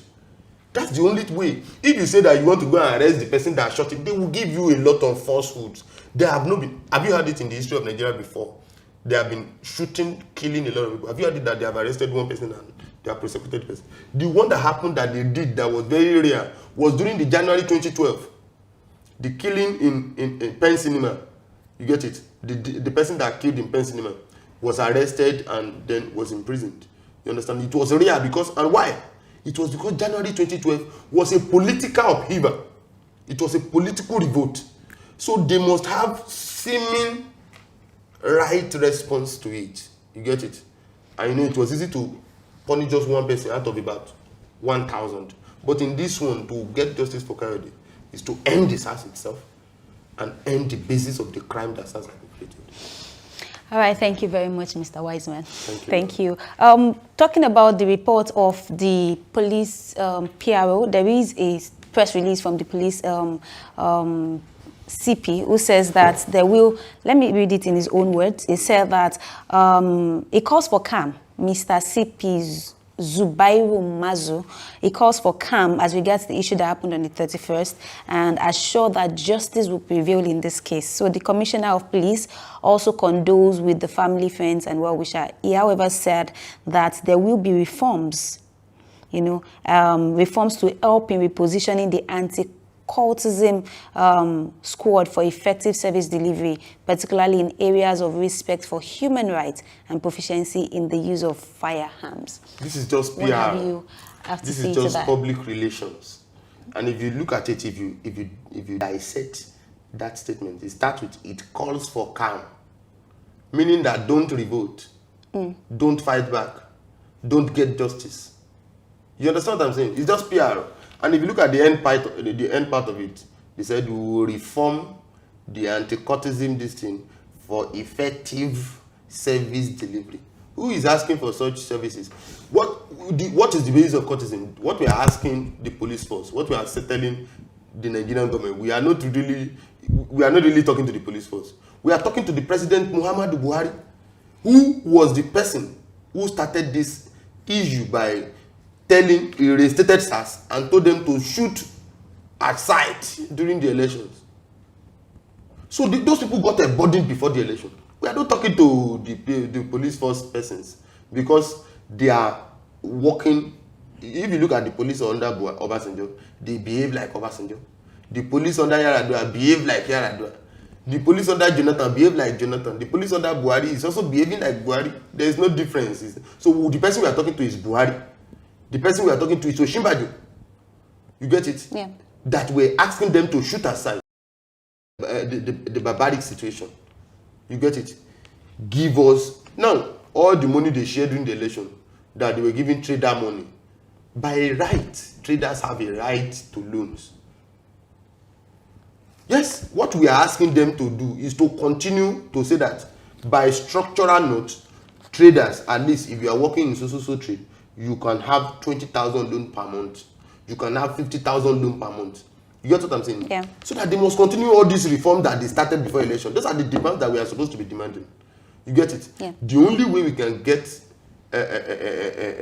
joy, you get it, at the end of the tunnel for the killing that they have done at all, you get it, is to make sure that we destroy the basis, you get it, of why they were killed. All right, thank you very much.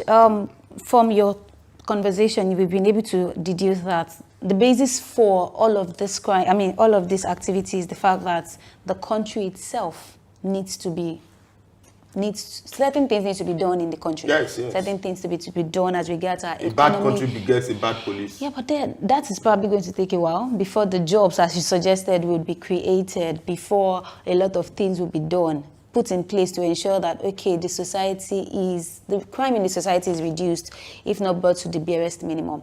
But then what do you think can be the short-term solution to this situation of, because really if they end SARS, there is still police brutality, there is still extortion, there are still illegal searching, a lot of these things are still out there. Even if we end SARS, how do we ensure that these things do not continue? No, this is, you see, whatever victory you get as a working people is very significant, and that is why they try to reverse it at all times. You understand what I'm saying?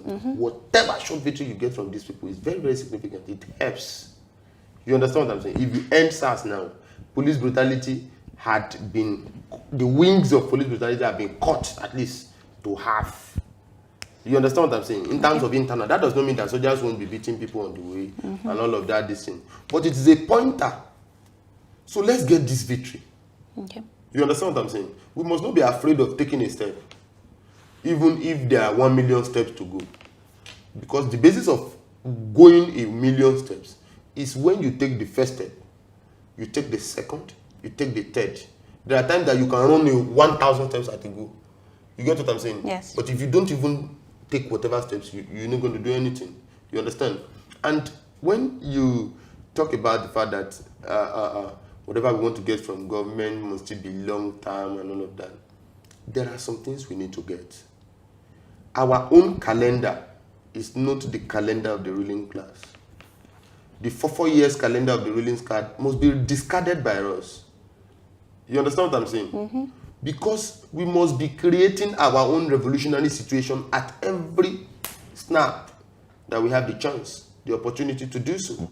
Because their own 4 years tenure is not a tenure to change things. It's a tenure to continue to perpetuate the evil, you get it, that they do in government. You understand what I'm saying? So what we need is that at this point that we have a radical momentum, we must seize it to win a lot of things. One action step is important because these people too that you see in government, they are not as powerful in the whole of the fortunes of this country. You get what I'm saying? Yes. All right, thank you so much, Mr. Wiseman. All right, if you're still watching, this is SaharaTV. My name is Tosin. We'll be going for a quick break, and when we get back, we'll still keep this conversation going. Countermeasures on police brutality, SARS activity, as well as extortion in our society. We have... It's often said that police is your friend. How could they actually be your friend? They are there to serve, to protect, and prevent crime. But often they do this work judiciously, but most times there are few bad elements in it. There's no doubt about that. But should be one's response when you meet a policeman? If you know you're clean, you're okay, they are going to ask you for vehicle particulars, maybe, and if you have that, you give them. If you don't, then you have a problem, not with the police, but with the law. Okay, and then another thing is, many people are into different shades of crime, and they are always scared when they see the police. What if they had meaningful and gainful employment? Then I think the police will be able to do their work much better and protect innocent people. But unfortunately, I must say, there are still some bad eggs who have bad temper, and that should not be condoned. There should be a lot of discipline among the police force, especially when they are carrying arms. And that... the Nigerians are supposed to table the matter through the National Assembly. And, police are supposed to be a friend of a citizen, but the way the police behave is bad. They go to anywhere to extort money from the public. Thank God we have a good IG now. I think the man will do something about it. I don't believe that they should cancel them. They need to caution them. Give them important. Very important. Okay, it is the training and the way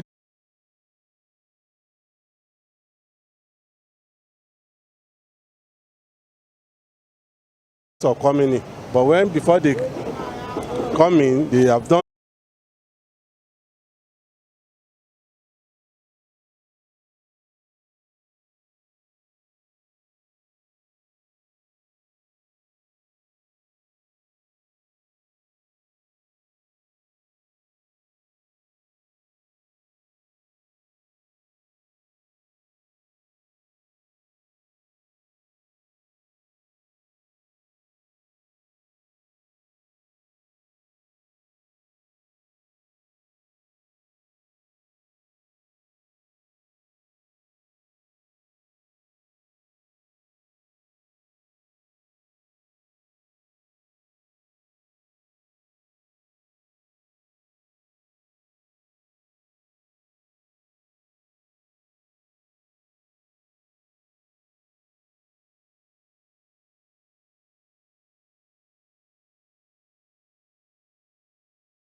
inside your pocket, because most of these guys now, they can obtain a guys like them also, because they don't want to work for their own money.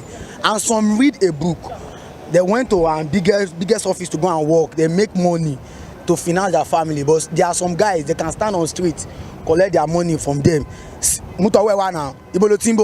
So that is why the SARS are supposed to be doing their work. They are not for fine boy. They're supposed to do their work. They're supposed to go to all this kind of garage. They saw these guys smoking. They should rate them in a normal way.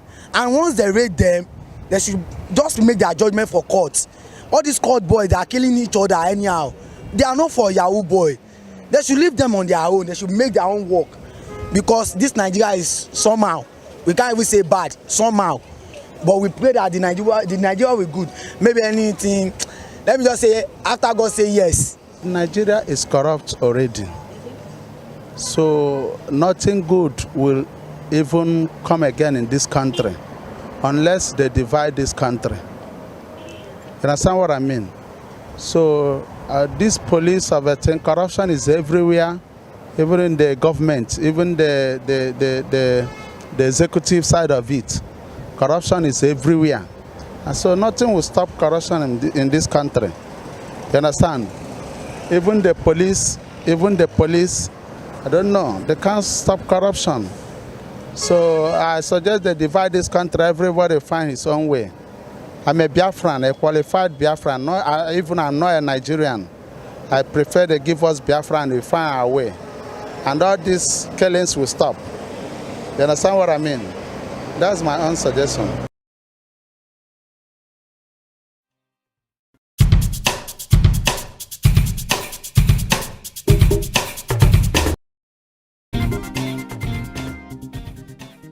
Welcome back to SaharaTV, and my name is Tosin Akifolami. We have been talking about police brutality, killings, torturing, as well as extortion in Nigeria.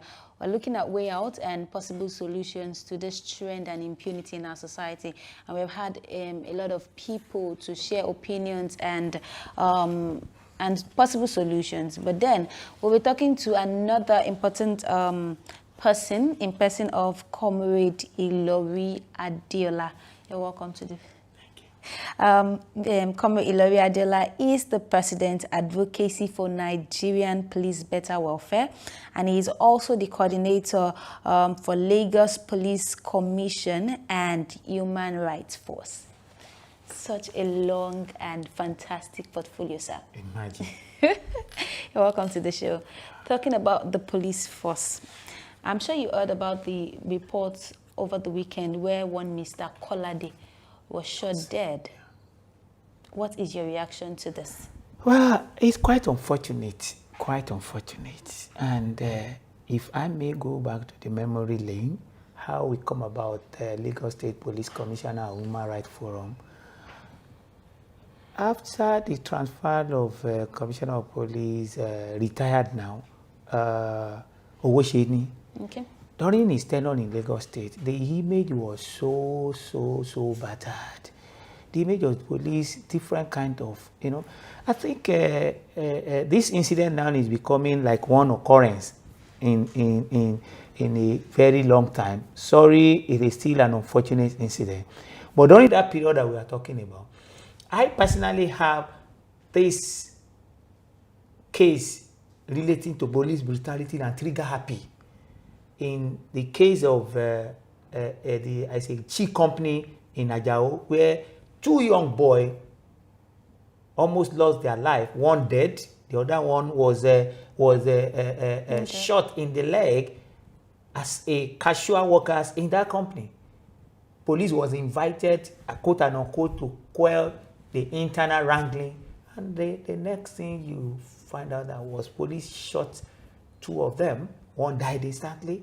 A boy that was supposed to resume school the following month, because it was during December period. That was 2017, if I'm not mistaken. It was December period, and the people were asking, the workers were asking for the so-called December kind of a gift that they normally give to them, and that was what led to the invitation of the police. And I was like, the police handling the matter in a way to think that the life that was lost means nothing. Matter. And that was how the matter came to my, understanding, and I took it up. But the funny side is that, as at that time in point, the police PPRO, who was Dolapo, was the one that told me in our office, actually in the office of the Commissioner of Police, the outer office of the Commissioner of Police, that was where I met her then. Because I went on the fact finding to know exactly what are they doing. He told me that the police that shot people was poured an acid. That was the reason why. And I was like, okay, I'm a novice. I don't know anything about acid. But I know that once acid touch your body, you become deactivated. How come somebody that was poured acid now have the time to shoot at people? And I said, I want to see the man that was shot. Say is to tell you that when the new Commissioner of Police came, the issue that was on ground that time that brought me and him together were the issues of this same anti-courtesy that shot this guy. Why they were in Surulere side there. I don't like police, but one of two people, officers of the police, have changed my mind. Like the RRS commander and the then SAS man. Now ACP Sanusi Mohammed and the present RRS commander, DCP Tunde Disu. I said, these are fine officers that each time I meet them, I always ask them, are you truly a policeman? Because of the way, the professional way they handle matter, the way they will answer to talk, they are not getting tired of your complaint, and they discipline any officer they find culpable right away. Not that you have to go back. They will empathize with you, whatever happened, they will discipline. So that was how we formed that police commissioner, Lagos State Police Commissioner and Human Rights Forum, and we tried our best. to make sure that we curb some of excesses of the police, to see that at least as many that are reported, we follow it up to the point that they got punished. All right. So, to me, I believe that it's quite unfortunate that the same anti-cultism that they were separated because of their menace while they were together, they were once anti-cultism and anti-kidnapping, and now they separated them. And I've heard so much report about this anti-cultism, the one in Bagada. I have heard so much about them. I've heard so much about their menace. I've heard so much about their high-handedness. I've heard so much about some of their pranks and shenanigans, to the point that they arrest anyhow. If you have tattoos in your hand, then they consider you a cult member. And I was like, how come? How did you arrive at somebody having a tattoo? Some of our mothers, some of our parents in the olden days, what we now call tattoo, they call it a way of giving sign to know that this is our child. This come from our family. This come from our... I don't know of recent incident. The SARS menace and their activities, they all know some activities as a little bit tied down now because they wear uniform. You see, this anti-cultism, they don't wear uniform. In fact, I can tell them that they have taken over the other side of the SARS. But despite the fact that there are a lot of problems in police and that needs solution, it doesn't still justify the fact that nothing justifies the killing the loss of an life. Innocent man. Nothing. And that is why each and every one of them that have run foul of such incident, we make sure that they are got punished. We'll get to that point, but then how do we actually make sure that no more Nigerian gets killed by police? How do we ensure that all this beating, torturing, extortion do not continue? How do we ensure that... Unfortunately, our law supposed despite that, be, all of these problems are still there. How do we still ensure that this has to come to an end? I will still go by Blika.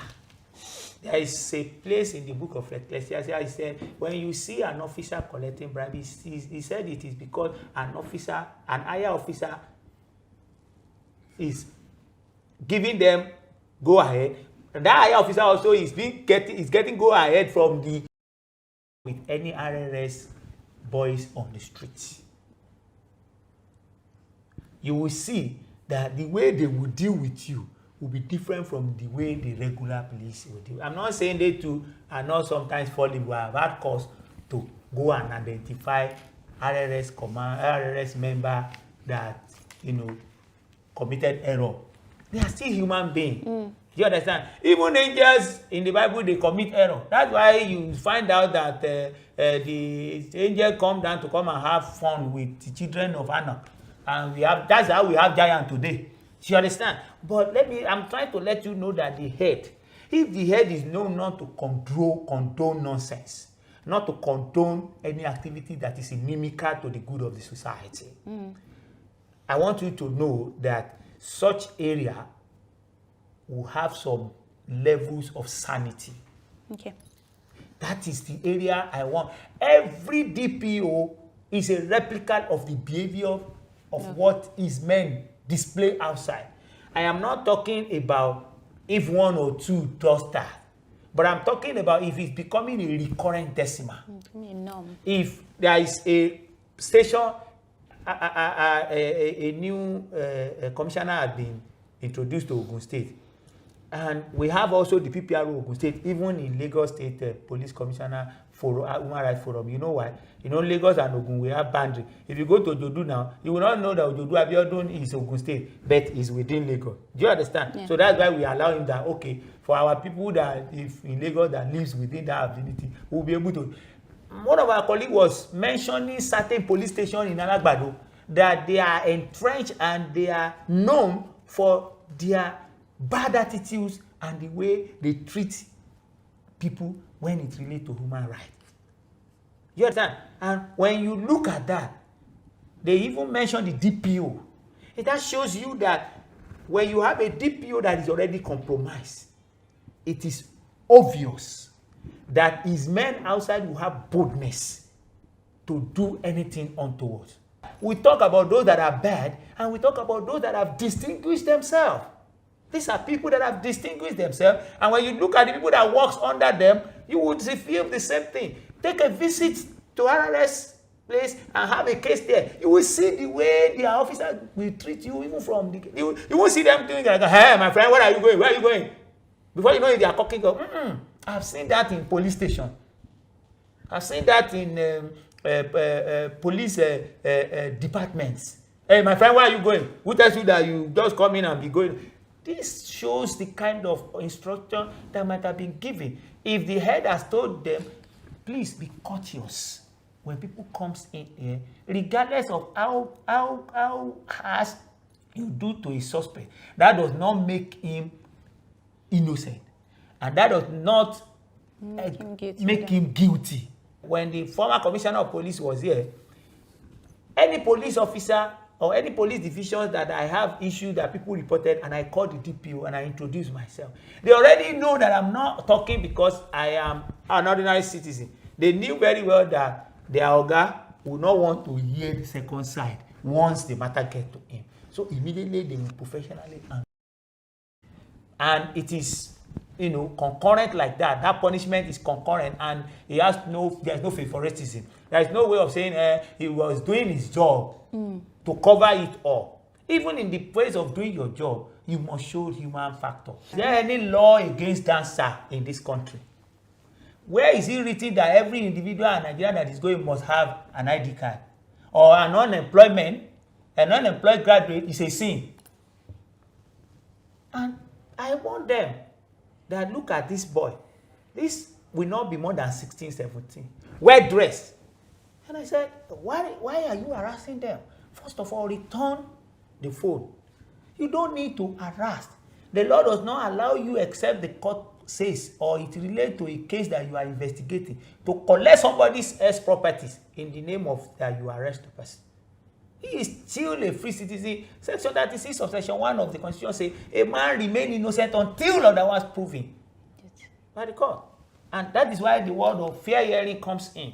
So, to me, the only area I would advise is that anyone that faces such, higher officers above higher officers are there. Don't always think that you can lump together every police. There's tendency in our heart to say, oh, is he not police? Right to the area commander, is he not police? Yes, he is. But at the same time, your letter writing, once it is stamped, collected, it's an evidence that you write to him and he did not do anything. Then you can also follow it up to the other. Because these people also are fathers. They are mothers. Mothers of someone, father of someone, son of someone, daughter of somebody. They still live within us. They still live, we commingle. Apart from those that are living in the barrack, many of them live around us. Many of them are our friends. Let them drop that uniform. Many of them still drink and banter with some of us. So we are still Nigerian. The only way we can do is to report any case of brutality. Like I said, the Lagos State own is available for you if you face such thing. Okay. Just send WhatsApp message, relate to us exactly what happened, give us the name of the officer, give us the divisions, if it is a DPO office, it's a divisional office, if it is area office, area command office, even if it is a unit. This anti-cultism, we have been talking about it, and I'm sure the new commissioner of police now may have to do what Edgar did, Imoimi did. I cannot pick his name.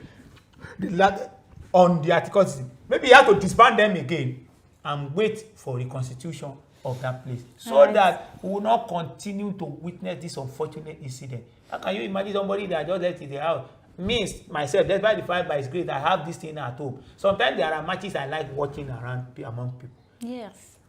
So I will leave my house and say I want to go and watch ball. And the next thing is my dead body that will now come. It is not fair on the family of the dead person. It is not also not fair to the image of Nigerian police. Such officers involved must be punished, must made to face the wrath of the law. But at the same time, let me also say this. Nigerians should not be arguing with the police that hold gun in their hand. Endeavor to follow them to the station.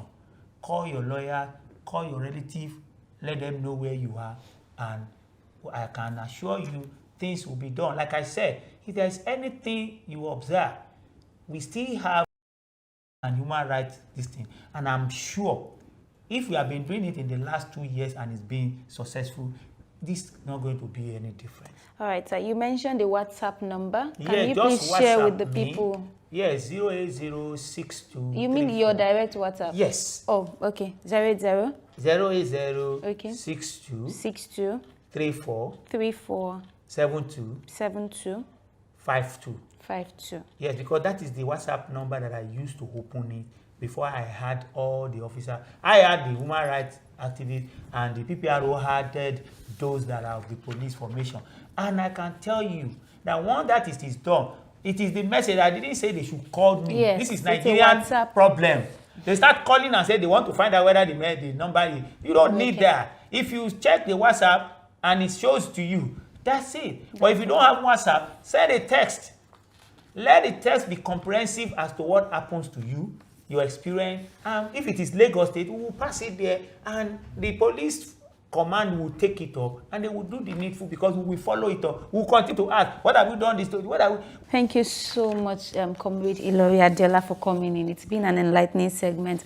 All right, quick information. If you are an average youth out there and you are having issues as regards police brutality, torture, and extortion, remember you can call this, you can send a WhatsApp message, to this number, 08062 347252. Please, no calls, just messages, and solutions will be details of the occurrence, name of the officer, division, the DPO, or whatever, the division office, the officer that you deal with, the IPO if it is a case already investigated. Okay, and then you can expect possible let solution. it be the truth, but nothing be the truth. But the because truth. we have to hear the other side or the other pattern. Okay, you can also go on Twitter and tag this various organization that will be calling out so as to ensure that you get justice and then you are not being treated otherwise. Tag at SIAF_NG.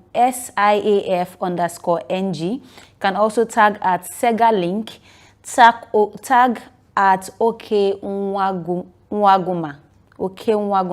And then you can tag at Noprim, NOPRIN. By the time you tag all of these people, I'm sure you'll be able to get the needed assistance. Thank you for joining us again. Thank you so much. All right, this is where we'll be joining the curtain on today's episode. Remember, we talked about measures to curb police brutality, torturing, as well as extortion in our society. It's been a wonderful session. Please join us some other time. My name is Tosin Akinfolami, and this is SaharaTV. Welcome back to Sahara.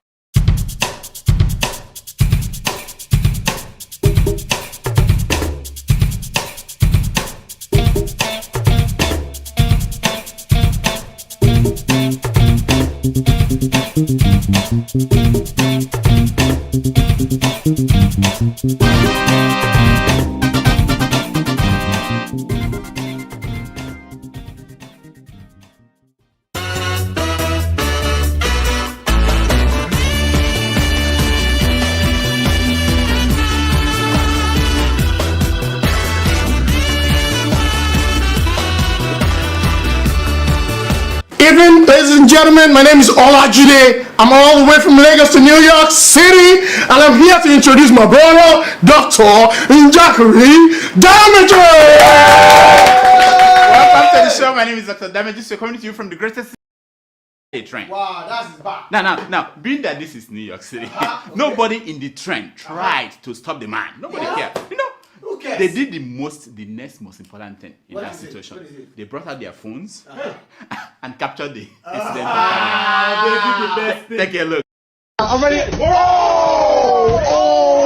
Oh, shoot. Nah. World star that. Me, this guy is me. Hey. That's good. They did the best thing. I know. Terrible. As expected, the video went viral. Over 60 million people have seen the video as of today. Yeah. They all want to know one thing. What happened to the man? What happened to him? Who cares? Who cares? That's how the story ends. Nobody cares. No. What? Guess what? The person who shot the video is now demanding 10% of the money that was donated to the homeless woman. 10%? Am I not mixing two things up? Is that success? Am I not? You know, watch the video. Well, I was not really talking about sharing percentage with them. I was not really saying I would get 30, 70, 40, 60 or 50, 50. I just want them to just show a little appreciation. Like, okay, if you actually make 5 million naira, at least 1 million naira should not be enough for someone that make this whole thing happen. Okay. That was the lady that shot the success video, the famous success. Yeah. And they flog and they flog and they flog and they flog. Yeah, that's the lady. The lady is demanding for percentage of the money they raise for it. Exactly. Why not? Who did this for? Who did this to us? Now, did you hear that the US President, Donald Trump, has won a big one? Yeah. Special counsel Robert Mueller said that Trump is as clean as snow. What? Yep. Trump was exonerated from all the charges of collusion and obstruction of justice in the probe of Russian interference in the US election. Yes. Free. I know. Which means our man Trump is on his way to a second time in office. Okay, not so fast. According to Mueller, the obstruction of justice charge was inconclusive. But heck, Trump's own attorney general, you know the guy, he doesn't do inconclusive. No, he doesn't do that. It is not as if he's Nigeria's INEC chairman. What's his name? Mahmoud Yakubu. Or something like that. No. So he declared Trump innocent of all charges. What? Oh yeah. I want to apologize to President Trump for suggesting in my dry jokes over the last 2 years that he has two big dirty hands. We now know that his hands are tiny. Which is an indication that other things about him are also But I digress. I'm sorry for all those useless jokes that he was, colluding with Russia. We just know that it's not true now, They said it's not true. We aren't sure. You can't believe that crap. So the point is that all you Africans should be ready to deal with Trump for the next 6 years. For the next 6 years, because he's going to win re-election. He's going to win. Ready for him. If you have not sent a message of congratulations to him, sorry, it's too late now. It's too late. Nigeria's former vice president and the presidential candidate of the PDP in February's presidential election, you remember? Abubakar Atiku. He sent Trump his own message. Look at it now. Wow. You have to. A big thing happened, and guess what? Trump noticed Atiku. Why are you laughing? You see, the election in Nigeria is over. Now, the election is over in Nigeria. It's over. The supplementary election took place last week. Last week? Yeah. Why some are laughing, some are in pain. Among those laughing are those people who won their supplementary election. Supplementary election. Like this one. Wow. And this one. Hey. He won. It is surprising he won, Now, Governor Gandola, you know the guy of Kano State, was declared winner despite the violence seen during the election. Oh, man. Take a look. Suspected hoodlums have invaded at least 6 polling units in Gamal town in Nasarawa local government area of the state. An eyewitness who sent this video to us said the area is a target to the suspected hoodlums because of the huge number of voters. He said the hoodlums have snatched ballot boxes, destroyed parked near the polling center and disrupted the entire voting process. They were pursuing everybody with machete, everything. And this one is smooth. Now, but as far as INEC is concerned, those are routine violence. Routine violence. Yeah. Supporters of INEC said it is one of those things that we refer to as the Nigerian factor. They said that we who are complaining, people like you, complaining, that we have refused to factor in the Nigerian factor in our factorization. Sasha! How many factorial is that? How many? Tweet that out. Now, at homes of people who lost the election, there are different conversations going on, like the home of this one. Wow! Why most of us, we've moved on. The wives, the parents, the siblings of these losers are pushing them to do something. The stakeholders. And they're questioning them about what really happened. What happened? Especially go out and fight it. Their inherited strategic striker skill. Hey! How many S is that? Now, watch the kind of conversation going on in the homes of these losers. Watch. Is your thing functioning? Mama, how can you say such a thing to me? For God's sake, I'm your son. Respect me. And yes, my thing is functioning very well. Prove it! If it's working, prove it! Don't you not prove it? Fire! Fire! If your thing is working, prove it! Your father was a strategic striker! That woman was not playing. You know, that is exactly what is going on today, as I'm telling you. If it is working, prove it! Prove it! Your father was a strategic striker. That must, you know, that kind of conversation must hurt if you are someone like Saraki here. Because Saraki's father was a strategic striker. Yes. No, he was, you know. Meanwhile, there is excitement out there. Excitement, yes. That by December of 2019, Muhammadu Buhari will come up with the names of his ministers for his second term. By 6 months, December. That's 9 months. In the meantime, that's 9 months. In 9 months. In the meantime, the current ministers who want to retain their position are out there making a case for themselves. They are making a case for themselves. Here is Babatunde Fashola, the Minister of Land, of Power, of Works, and Southwest 2023 Presidential Project. Because our people like you, don't pay attention when a big man is talking. Yes. This man, the man said, sitting here.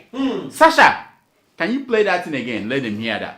Sitting down here, I can tell you some states that have almost 24-hour power today. Sitting in Abuja, he could see that you have 5-hour power in Lagos, 8-hour power in Onisha, 23-hour power in Sambisa Forest, and 24 hours in Yobe. In Yobe. In the same interview, the minister presented what the next level, the next 4 years will bring about. Before the end of the next term, we should experience more stable power. And that is as much as I can honestly and sincerely commit.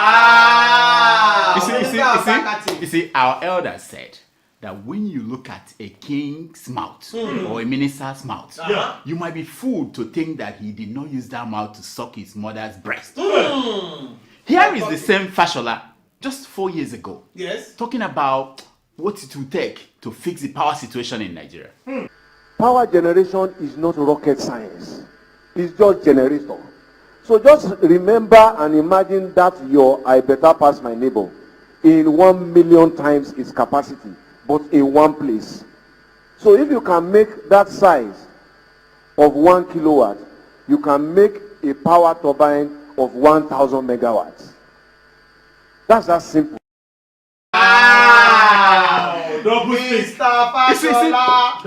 That is how simple it is. Connect your I better pass my neighbor to another one, and another one, another one, and you get the next level. That's it.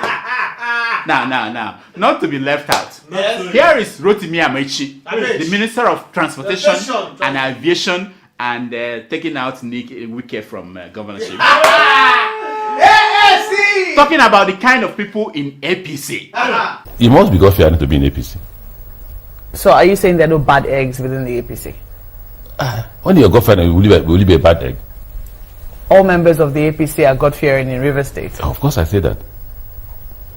You must be God-fearing. If you're not God-fearing, being God-fearing does not mean you won't commit sin. You see, I have always said that comedy is hard. Do you know why it's hard? Because it is all about timing. There was a point in that speech when Rotimi Amechi was supposed to stop and say, I was just kidding. But he missed it. He missed it, and then he looked so awkward. You know what I mean? If he had stopped at that point and said, I was just kidding. Everyone would have been happy. Yes. No. Nonsense. Now, Nigeria's Minister of Agriculture, Audobe, you know the guy? The old man. He went into. 41 years is you know that he was first named the minister in Nigeria's Second Republic. That was from 1983 to most of you were not born. 1985. 41 years ago. He's still a minister today. Yes. And to make sure that Buhari retains him, Yes, try hard. he delivered a great performance Hey. at the Nigerian Senate last week. Watch. Do you know, sir, there are Nigerians who use their cell phones to import pizza from London? Buy in London, they bring it on British Airways in the morning to pick up at the airport. It's a very annoying situation. Isn't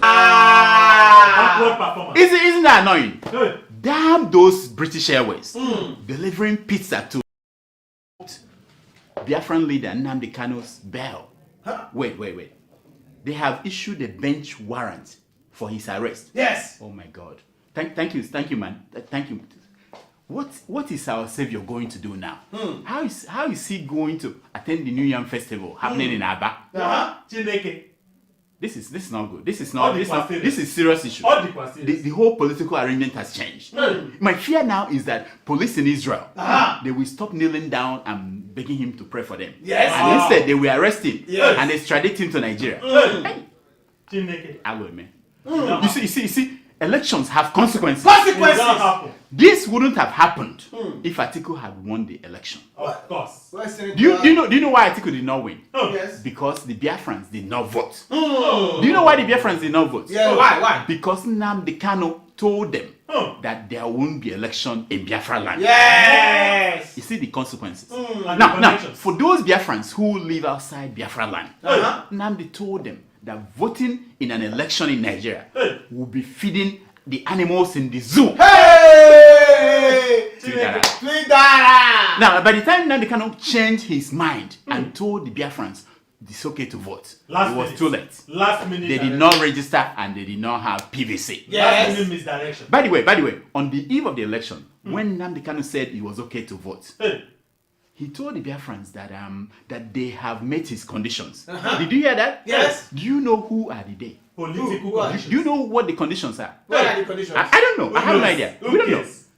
Come on. Nonsense. Come on. What condition my foot? Please forgive me. I'm not questioning the Savior. Yes. I'm just thinking out loud. Now, give me that song, my people. Give me that. Holy, holy, holy, holy. Nnamdi Kanu is another Savior. Holy, holy, holy, holy, holy, holy. Nnamdi Kanu is another Savior.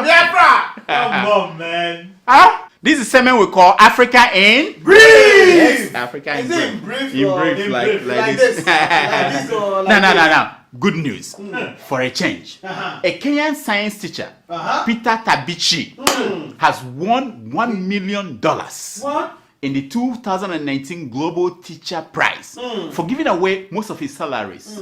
He defeated 10,000 competitors from over 179 countries to win. Interesting. Almost the world now. Everywhere. He helps students in his poor and remote part of Kenya's Rift Valley by buying books for them and their uniforms. That's really Now, good. many of the students he helped are orphaned, and some of them they have only one parent. Many of them have to walk 4 miles to get to school. How many miles did he go to? I only walk 2 miles. This is what the man said. He said, Africa's young people Yes. will no longer be held back by lower expectations. Africa will produce scientists, Yes. When? engineers, When? entrepreneurs, When? whose names will be one day famous in every corner of the world. Wow. Amen. And girls will be part of it, a huge part of that story. Amen. This is Brother Peter saying. He's a member of the Franciscan religious order. Oh. You know the He also added, which is very important, that it is not all about money. Yes, Can you say that? The second problem Nigerian teachers have is that for those who have been paid, they are just waiting for the poor students who need help from them to first of all be featured in a viral video before they can help them. No. I mean, it makes sense. It makes sense. You know.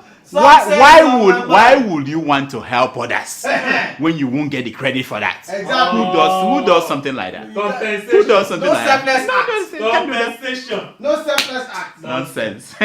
Now, in Burundi, 3 schoolgirls arrested for writing on President Pierre Nkurunziza's photo. What? Yeah, in their school books. They've been released. Miswriting. I know. So early. Yeah, they released them so early after 2 weeks. Nice one, Mr. President. Nice one. Nzuzuziza. Is it Nzuzuzuzu? Whatever.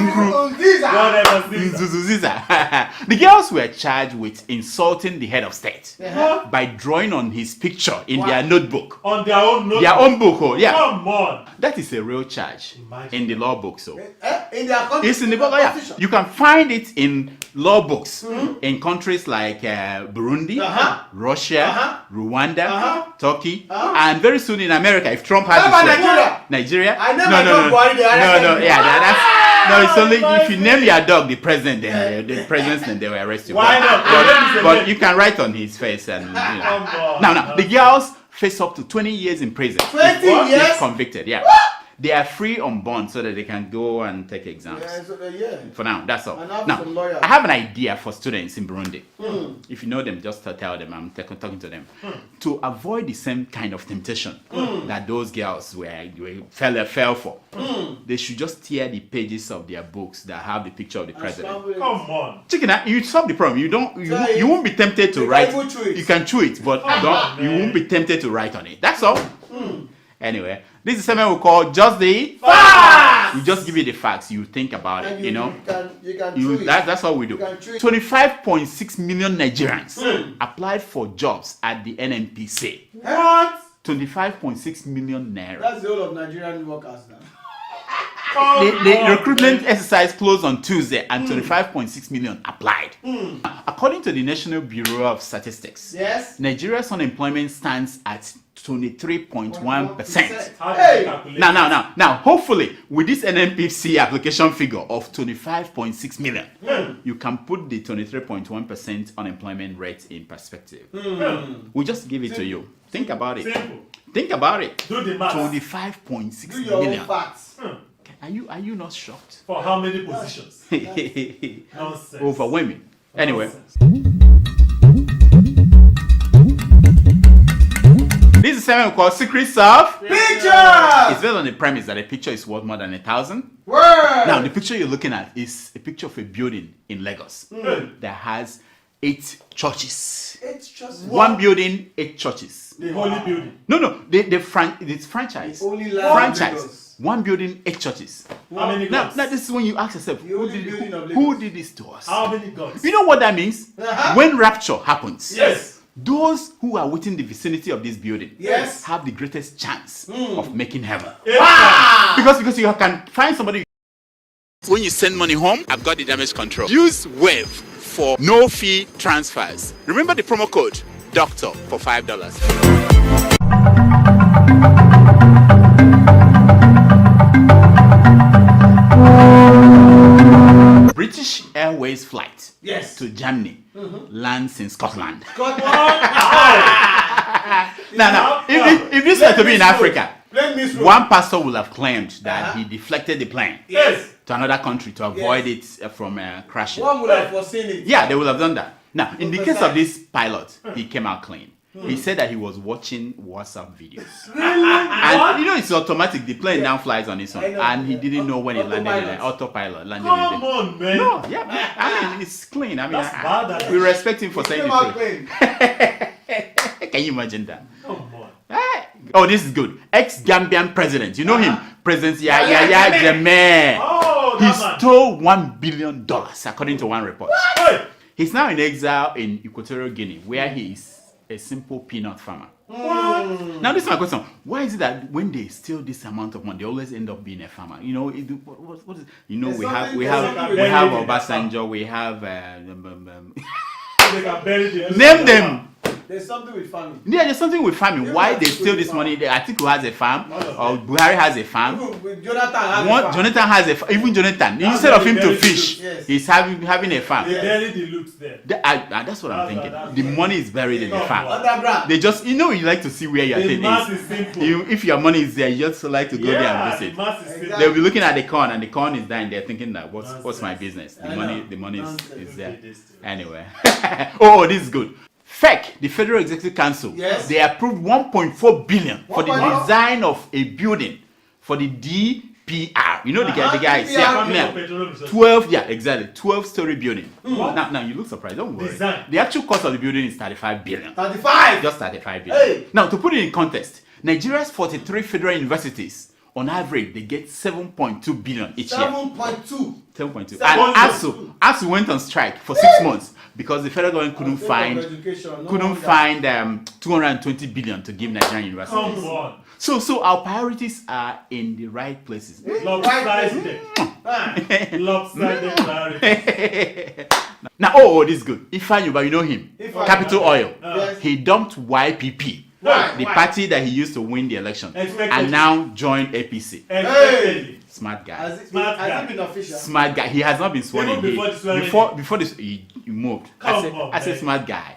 He's not wasting time. You know, the next thing you're going to hear is that Governor Ifeanyi, and before you know it, President Ifeanyi say to Fiakwa. Say to Fiakwa. If you don't say it, it will happen. I'm telling you. To Fiakwa. Nonsense. Terrible. This one touched me. Fake doctor with illegal medical facility arrested in Cross River State. Now, I don't support this kind of police activity. Yes. You know, the man is providing services that nobody else wanted to provide. Wow. I mean, as long as nobody is dying and nobody is getting healed. Wow. I don't know why I'm getting hot. I'm sweating. Why am I sweating? Doctor! Why am I sweating? Illegal. No, there are so many of them. Hey, man! That's all we can say. I mean, we can't help them anymore. May their soul and the soul of those that were also allow themselves to be fooled by men.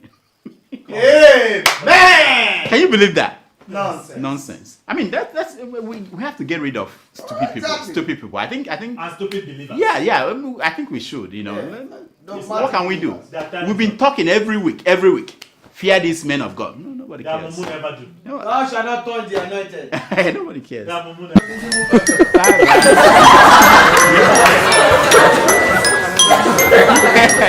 It's time for your email. I'll give you a break. Welcome back. Hi, doctor. How are you? This is what I use. She's on black on black. Black on black. You know, you don't drop your money. Something is happening.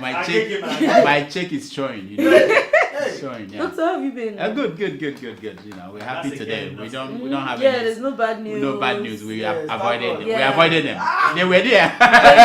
In Mali, there was bad news. In Mozambique, bad news, but we said no. We just said no, too much. We want people to be happy. From America, there's good news. Yeah, Trump won. Yeah, so that's big. Yeah. Okay, do we have emails today? Everyday doctor. Okay, let's hear them, please. So our first email is from Blessed Inosman. Blessed Inosman. We know him. Yeah, from he's the our land friend. of the rising sun. That's from the east. What country is that? Oh, that rising sun. Yeah, you know the land. Yes.